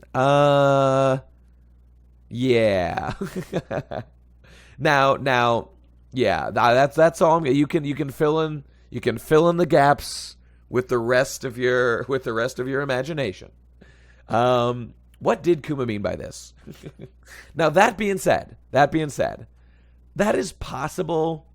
And like, the fact that attention is drawn to, like, it is not clear where she got the fruit, that does make it kind of suspicious. And why would it activate? Well, this is a fairly arbitrary activation point. It's not like it's making a difference, like, right here in the narrative that I'm aware of. Like, she's just, like, hanging out for... Maybe it'll soon be relevant, but, I mean, you know. Who knows? What's up, Yamazaki? What's up, dude? I have been away in Japan for a little while, and now I'm back. So here we are. Nate, the guy with the vest in One Bonnie's Future Power Crew. What's that? The guy in the vest. What, this guy? This guy right here? This is so based. Guy in the vest. Well, no. Oh, wait. Yeah, no, I know. Yeah. Like, he's not even the only one. There's, like, this guy also we've seen around. I'm well aware that this guy is in the crew. We addressed that earlier. You dunce. You slow fuck. Shut up, bitch. Yeah, gotcha. Okay, anyway, to end this conversation about the devil fruit thing, it kind of seems like the most likely place that Bonnie would have gotten it would have been when she was in Celestial Dragonland. If she ate it as a baby, why wouldn't it have shown up earlier in her life? It's too random for her to have fed as a baby. Unless hacked. I mean, I do actually agree with that. You'd think that it would just, like, happen at some point. Yeah. Fruits reincarnated. It reincarnated into a fruit that was in the church. Well, I mean, that would be kind of, like, ridiculously convenient. I agree we don't know all the rules of like, where they spawn. It's just super unlikely. Like, it's possible. Will of the fruit, much more plausible. Oh my god, Bozo, listen to what the fuck you just said. First of all, it's only been mentioned ever that Zoan fruits have a will, which is already a retarded concept, but you're like, what does this will of the fruit even mean? Like, Bonnie why would it seek out this person specifically? Oh my god, that broke my fucking brain. This will of the fruit thing was such, like, whenever you go back to the chapter where Nika dropped, you hit, like, so many layers of nonsense and utter bullshit, and I sometimes forget some of them, and that was another huge one that appeared that chapter. That, like, yeah, by the way, devil fruits have a will, and, like, Luffy's fruit willed its way to, at least to avoid the Marines, and implies that it willed its way to Luffy. Oh my god. But why would this fruit will its way to fucking Bonnie? I don't know. It's embarrassing. Just Zoans. Correct. Just Zoans. Right. It's actually the Time fruit model Dialga. Yes. Correct. It was a Zoan all along. All right. Anyway. Okay. I will say I'm leaning 51% plus. Look at these heaving breasts. My good. Oh, no, Nate. No. The feds are going to come for you. Stay pure. Don't start with this fucking fruits are the wish of people. I mean, yeah, like Vegapunk talked about that, but like, why would that manifest now? Because Bonnie, like, wanted to age. Like, okay, you know what? I will say the fact that Bonnie, like, Bonnie talks about, like, wanting to grow up, I think, right? I guess. But does her will, is her will really like, I wish to be older? Like, I know she wants to get to 10 so that she'll, like, be cured. I don't feel that that's, like, quite so direct. I guess you could say that this is, like, the closest devil fruit to, like, what her, like, dream is, to, like, be 10 and be cured so she can go outside and stuff. I don't know. It's possible. I don't think that's, like, a terrible idea of like, Bonnie attracting a fruit that's, like, relevant to her desires. The problem is that opens a huge doorway up, and I think could just cause so many fucking problems, like it already did with Nika, and just fuck this thing up completely, which I desperately want to avoid. Anyway, I'm just gonna ignore it for now. Let's move along. One sec. Okay, so devil fruit, blah blah blah, granny stuff. Bulldog wants alliance. Okay, here we go. You did it. You turned into a grandma, Bonnie. Ha ha ha. But it's not actually her. It actually didn't work yet. Ha ha. Very funny. Who are you? Old timer. All right, that's the king before the last guy, Bulldog. So does that mean that it's the last, like, the evil king's dad? Or, like, I don't know. They just, like, aren't kings kind of like, you have a son and that's the next king? That's pretty much how, like, kings work. I guess not all the time, but most of the time, right? And I do like this image. This is funny. I like it. Look at all those wrinkles. That's pretty funny. And again, we did see Bonnie turn into, like, an old lady, Connie, before, so there she is. She's been introduced into the narrative now. Bakori probably overthrew him. I mean, we just don't know, but this guy seems, well, he could have been around, or he could have been in exile until Kuma, like, did this revolution or whatever. I don't know. Wait a minute. So that king got ousted by the Revolutionary Army, Bakori, like, and so for many years, like, it was more than 10 years, I think, right? like he was gone, and Sorbet Kingdom was like doing its own thing. Does that mean that he was like the king after Bikori got kicked out? Because like they seem like they've had kings all along, I guess. Bulldog's son equals king. Maybe Bulldog is actually the son of Bikori. Okay, that's not the case because he's clearly older than him, but I don't know. I'm not following this at all. IDK, but he looks like a bulldog, and that's funny. Well said. Okay, we're moving on. You've met my mother, the old Queen Dowager Connie. Okay, so clearly they were, yeah, this is like the line. Wouldn't this mean Bikori is your son? What's going on here? Whatever, I don't care. Another comeback. So, maybe Bikori was also king after... Bulldog was king after Bikori got kicked out. I don't know. Doesn't matter. But the Bonnie turning old joke is very funny, yes. So, the evil tyrant. Okay, all right. So, we're now we're addressing the fact that Kuma's being called the tyrant of Sorbet Kingdom was propaganda spread worldwide. They said that he took the throne by force, but was not actually ever true. Okay, we've been wondering what the explanation is for that, and now we know. He wasn't a tyrant, but they said that he was elsewhere to smear his reputation. And that's why he's called Kuma the Tyrant. There you go. Excuse me. Thank you, Morgans. A job well done, as always. So they're laughing about it. So Bikori's got the back of the world government. He'll try to get the throne back one day. Yep, sounds good. So he's still alive out there, doing stuff. So everybody hates him. They're gonna stop him. They're not gonna let him do this shit. And Kuma's like, hey, why don't you just be king again, Mr. Bulldog? But he's like, nah, it's fine. Okay, what do we got here? Will you be willing to take Bonnie in? Oh, she did the old grandma thing. There she is. Now she looks just like her. Haha, epic. We'll make some new home that protects her from natural light. So the king's gonna make her... Oh, wait. So he actually did pass along the title. So he was... Wait. Why did he even become king? How long was Kuma king? He's passing it along, like, right now, right? He was king for what, like 1 day? Fucking a month? Less than a year. He didn't say a year had passed or anything. Very little time. And now Bulldog is king once again, and they're going to take Bonnie in and protect her. Okay, great, because Kuma's got stuff to do. He's going to go fight Bikori on the seas or whatever, the marine guys, and off he goes. Kuma sank the armada. Presumably Bikori died. Probably, during this. No offense, but Kuma doesn't actually have the skills to be king. He's too much of a good boy. That's true, except that this is One Piece. You could say the same thing about maybe like Dalton or something from Drum Island.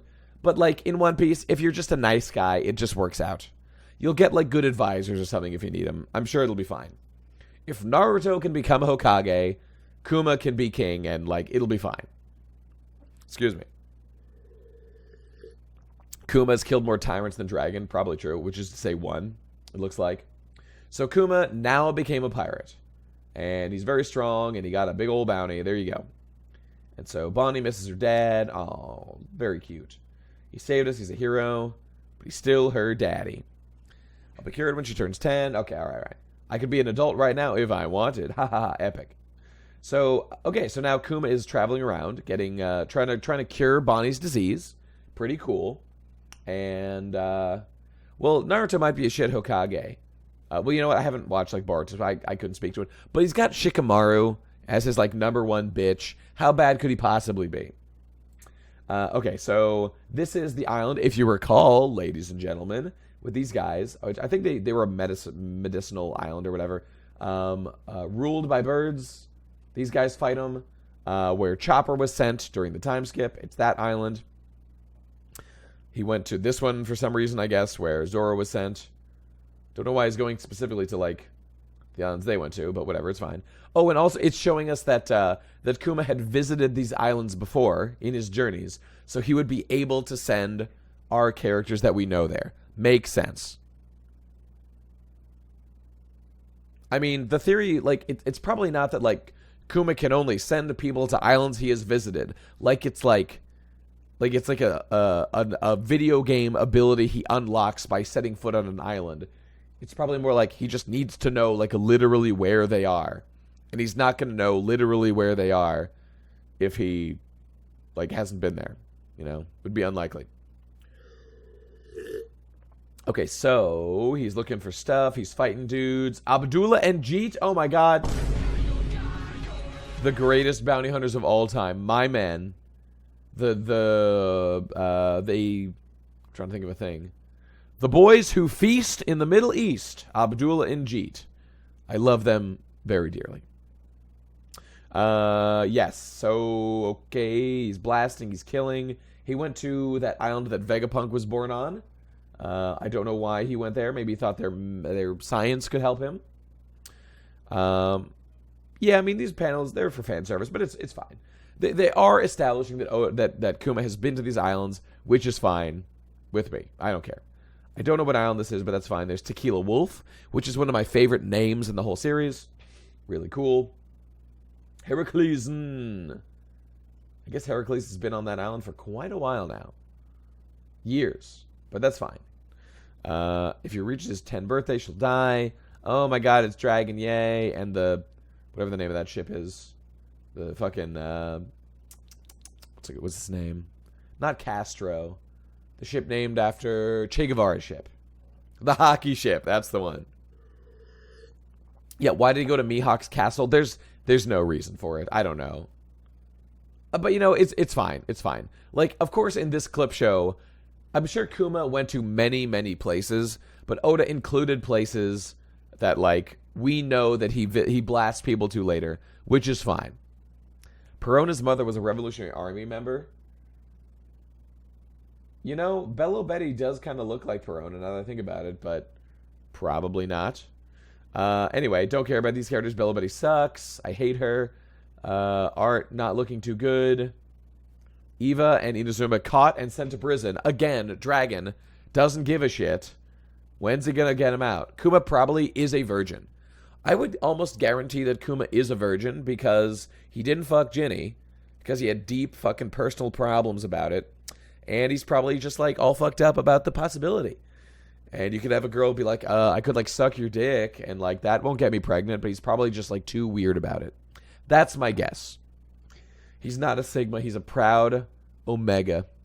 And he got fucked by life, so you know what, maybe he's not a virgin after all. So he's been wearing a lot of hats recently. King, Tyrant, and Pirate, indeed. Alright, Bello Betty doesn't listen to propaganda. Can I be captain of the Eastern Forces? Sure, he says yes. You're sharp-tongued like Ginny. Fine with him. It has his blessing. Hasn't it been like many years since then? I guess not that many, but whatever. Quite a few. This is just like that stupid ass, like, leaving open the second commander slot of the fucking Whitebeard Pirates for like 30 fucking years. Or I guess it was 20 years. Excuse me. Until Ace came along. Well, no, I guess Ace was before, so. Okay.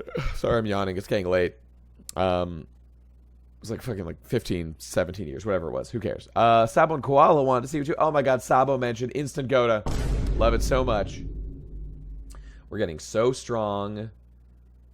Dragon's a cool guy. We love Dragon. Okay, Vegapunk mentioned. Yep, they're going to do some Vegapunk stuff. Go see him. He might be able to help you. That's a good lead. Go do it up, dog. Yeah, and they can go fight with you. Go where the winds of fate take you, my friend. I'm not going to help you personally because, like, I'm busy, but good luck. I guess that's fine. Alright, so she's punching. She's being a cool guy. Looks like within this dome that's covered so no sunlight gets in. Live to eat. Wow, Bonnie, you're so sugoi. Nicely done, bro. Nicely done. Lamau, that line, like anybody in the Revolutionary Army, believes the articles. Dragon believing Sabo killed Cobra by reading propaganda. No, come on. I mean, he was sweating, but Dragon did say, like, I don't know if I believe this. He was like, this doesn't make sense for Sabo. He doubted it as he was reading it. So, you know, the man deserves his credit. Wind? What did he mean by this wind devil fruit, bros? Interesting. I wouldn't be surprised. Dragon is a hack. Yes, obviously true. All right. Future location of Egghead. Here we are. Lab 8. Was the island not called Egghead? I guess it wasn't. That's fine. Taking you for a checkup. Okay, so Donner's going to take a look. All right, so he brought Bonnie in this little box. That must have been, like, very unpleasant traveling, but nicely done. All right, people come in all shapes and sizes. See, again, what species is Vegapunk?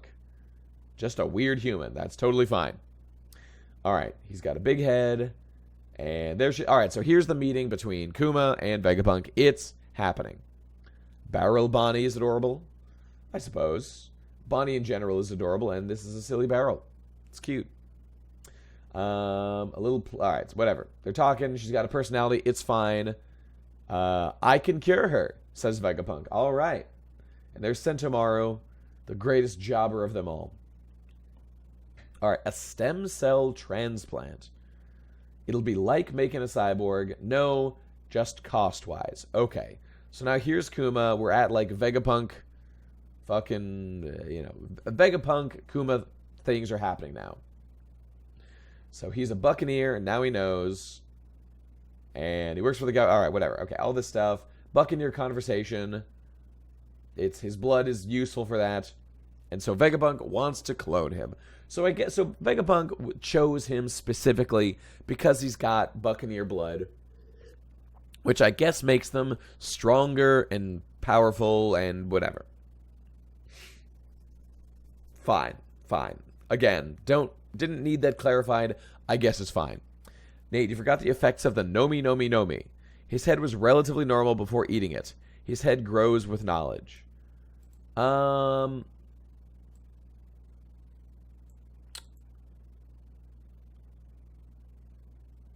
guess that's probably true. I'd always thought that he had a giant head and always did. I'm thinking about that now. I guess that makes sense. But are we sure he didn't already have a giant head? And then the Nomi Nomi Nomi just made it even bigger? Your theory does make sense. You're making a good argument here. That's pretty reasonable.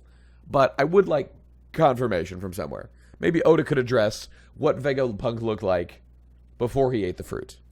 I'd like to see that. Okay, anyway. If we saw what he looked like as a child. We've seen him as a child, but he still had, like, the apple cut off thing. So we'll see. I know about the apple thing, god damn it. Of course I know about that. Who do you think you're talking to? All right, so a bargain is made. I'll cure Bonnie if you let me clone you and do all that fucked up shit to your genes. And he says, sure. We're going to make an army of soldiers. They're going to be like the Marines. It's going to be great. They're going to deflect bullets and protect the weak and fire lasers eventually, which we know will happen.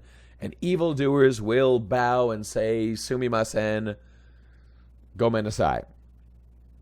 It's going to be epic. And so Kuma trusts him because he's just being very straightforward. Nothing bad's going to happen with those. They're going to be used for good purposes only. Dragon said that, didn't he? He's always been a bit holier than thou. That he's honest. Okay, fine. Maybe that's why I was born. For clones to be made of me to do good stuff. We'll see. And yes, Kuma is aiding the Marines right now, which is probably not a great idea, but whatever. And if it'd cure Bonnie, he'll do anything, so he's gonna do it. That's how it is. Marie Joie, they're telling him about the weapons, the clone soldiers, blah, blah, blah. Vegapunk is a fool for not making the most of this chance. How did he not make the most of the chance? I'm not following. I guess he's saying that, like, the idea that Vegapunk has for his soldiers isn't the maximally lethal one, therefore it's a cringe one, and he should think about killing people more. That's fine. That's understandable. Oh, here we go. Yes, good meme. Kuma and Vegapunk. Yes, very true. Very true and real. And then this is them. Wow. A real I'm him moment, to be sure. All right, good meme. Literally making a binding contract with Kuma and making him a servant was possible, I guess, to save Bonnie. I guess. Whatever. Anyway, he's got plenty out of him. So he's a spineless pacifist. But, okay, now see, this annoys me. Maybe this is like a Japanese misunderstanding. Like, Kuma is so literally not a pacifist that it's kind of absurd. Does he know what a pacifist is? Did anyone else get bothered by this? By this usage of the word pacifist? He's literally not a pacifist at all. Like, I know he likes peace. Everybody likes peace. This man, like, fights wars and, like, does revolution. No, it's called irony. That's not irony. I guess I'll be charitable and say he's saying he is like spiritually charitable. He is metaphorically, spiritually a pacifist who is forced to do things he doesn't want to do, which is sort of fair, I guess. But he is literally not a pacifist. He has killed people. He fights people. Yes. He will pass his fists through your face. Well said. Oh, no, you're right. He must be a pacifist because he is a Revolutionary Army member. Therefore, his actions will result in nothing happening, which is by default makes you a pacifist. When nothing you do ever has any good outcome. You're basically a pacifist, right? That's the Revolutionary Army to their core. Keeping the peace. I like the sound of that. Why don't we call them the Pacifista? Wow. So that's where the name came from? I always wondered. It's just a mistranslation? Well, first of all, you don't even know that. It might be a mistranslation, but it's probably not a mistranslation because the word pacifista obviously comes from not a Japanese word, but from the English word pacifist. But you can't be a pacifist if you kill people. That's the opposite of what that word means. I guess, all right. I'm being autistic. He's taken a little poetic license, all right? He knows he's not literally a pacifist. He's saying, I would love to be a pacifist. No, I don't have the Japanese Shonen Jump for this, because that wasn't out while I was in Japan, so I only got 2 while I was there, and I missed the 2 later chapters. So fine. All right, and we're done. That's the end of the chapter. And you know what, guys? Look, I'm tired. I want to go to bed. My throat hurts. We're just going to end this shit immediately, okay? So we're going to go to the vote. That's the chapter. Pretty good. Now's your chance. I will let you spam in the chat right now. Go to our Hackta, and we will pull up and see what the vote looks like right now. All right, so here it is. It's 59% Gota. Remember, it's all 4 chapters together, people. And 41% Hackta. 105 by Soko Soap, and 50K, a lowly 50K from Chernobite, who I believe is fairly punished. Oh, you missed the vote, Seb. Oof. Yikes. Big yikes right there. All right, spam the chat, everybody. I'll give you a few. We'll give you a little time, all right? I'm not going back through all these chapters. We'll just do a little scan over it. Bonnie and Kuma. Kuma and Bonnie. That's how it's been. That's how it's going to be. Oh, what a time it's been. What a tangled web we weave. Ladies and gentlemen. Saturn getting a lot of focus. Science Guy. Bonnie Oda not beating the allegations whatsoever. Don't care for that. I think the fact that I lost a bet might make it default Hackta. But we'll see. Kuma, pretty cool guy. It was a lot of Revolutionary Army, though. That's pretty Hackta right there, Ooh, I don't know about that one. Oda creating the allegations, indeed. He's more guilty than any of us, though. He's the one who drew her. All right. I think we'll just wind it down right there. And so, this vote... Let me pull it up here. Okay. Can only be one. Was this series of 4 chapters, now that we're catching up, was it Gota or was it Hackta? It was.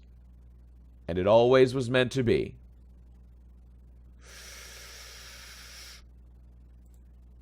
It was Gota. It was some Gota chapters. It was definitely some Goda chapters.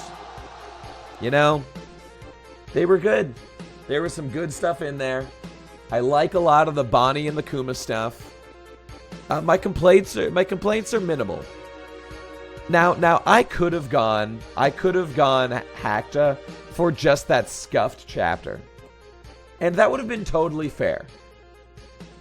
It would have been totally fair.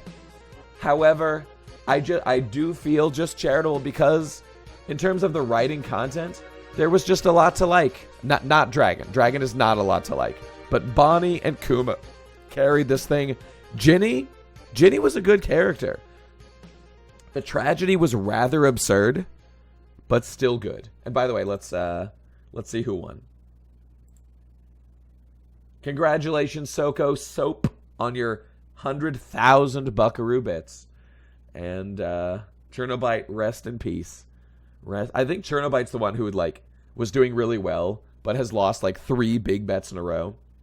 So sorry. Went way beyond credibility. I understand that. I mean, I think it was a bit much for One Piece. Not exactly what I would have written, I don't think. I'm not exactly sure why Oda is making more and more fucked up backstories. But I guess, if you give one of your characters, one of the supernovas that kind of need a backstory explained, some involvement with the Celestial Dragons, now that we're kind of getting to that part of the story, I mean, they do really fucked up stuff. I really don't feel like they've been meh. I mean, parts of it have, but I really liked the Ginny, Bonnie, Kuma stuff. I remember I was saying during Egghead, the Kuma stuff was really good, and I wanted more with Bonnie. And now that we've gotten to it, and I like it a lot. I like a lot of what we've been seeing lately. So, this for me, this was an easy Goda. This wasn't even close. I liked a lot of this. Yes, our guy. Where is he? Goddammit. My man. A direct quote from Oda as he was writing the Ginny chapter. The content is good, but the storytelling jumps around everywhere. I couldn't agree more with you. The jumping around everywhere has been a big problem. But I actually feel that, the flashback has been a pretty contained story. Yes, it does jump around. I mean, the time jumping around is nuts. But maybe I should put this in the thumbnail. Maybe I will. It's not my typical thumbnail style, but it is really funny. So I'll consider it. All right, guys. Let's just wrap it up right there. I gotta fucking rest my voice, obviously. I'm supposed to stream tomorrow. I may not be able to because my fucking throat is just shot. So, again, I might not be able to do tomorrow if I'm just totally fucked. But we'll see. We'll do what we can.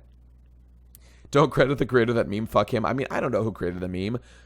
And I guess I could do a Google image search. But, it's a fucking meme, I do appreciate when people make them. But I probably won't be able to find the source. All right, everybody. We're done. Rip Outer Wilds. Gone and does in Kingdom Hearts Mine. We will do Outer Wilds for sure. It's just I might not be able to speak tomorrow. We'll find out. I guess we will see. All right, everybody. Let me get this shit out of here. It's been real. It's been fun. Thank you for stopping by. Streams are back, baby. I'm back. I've got a bunch of projects I'm working on. Good stuff's coming. And I hope to have some good stuff out before the end of the year, so we'll see. All right, thanks for being here, everybody. I will see you on Friday. With a new One Piece. Hopefully, it's going to be good. Chapter 1100. I'll try to deep throat with more care in the future. All right, take it easy, guys. Peace out. I'll see you soon. Bye.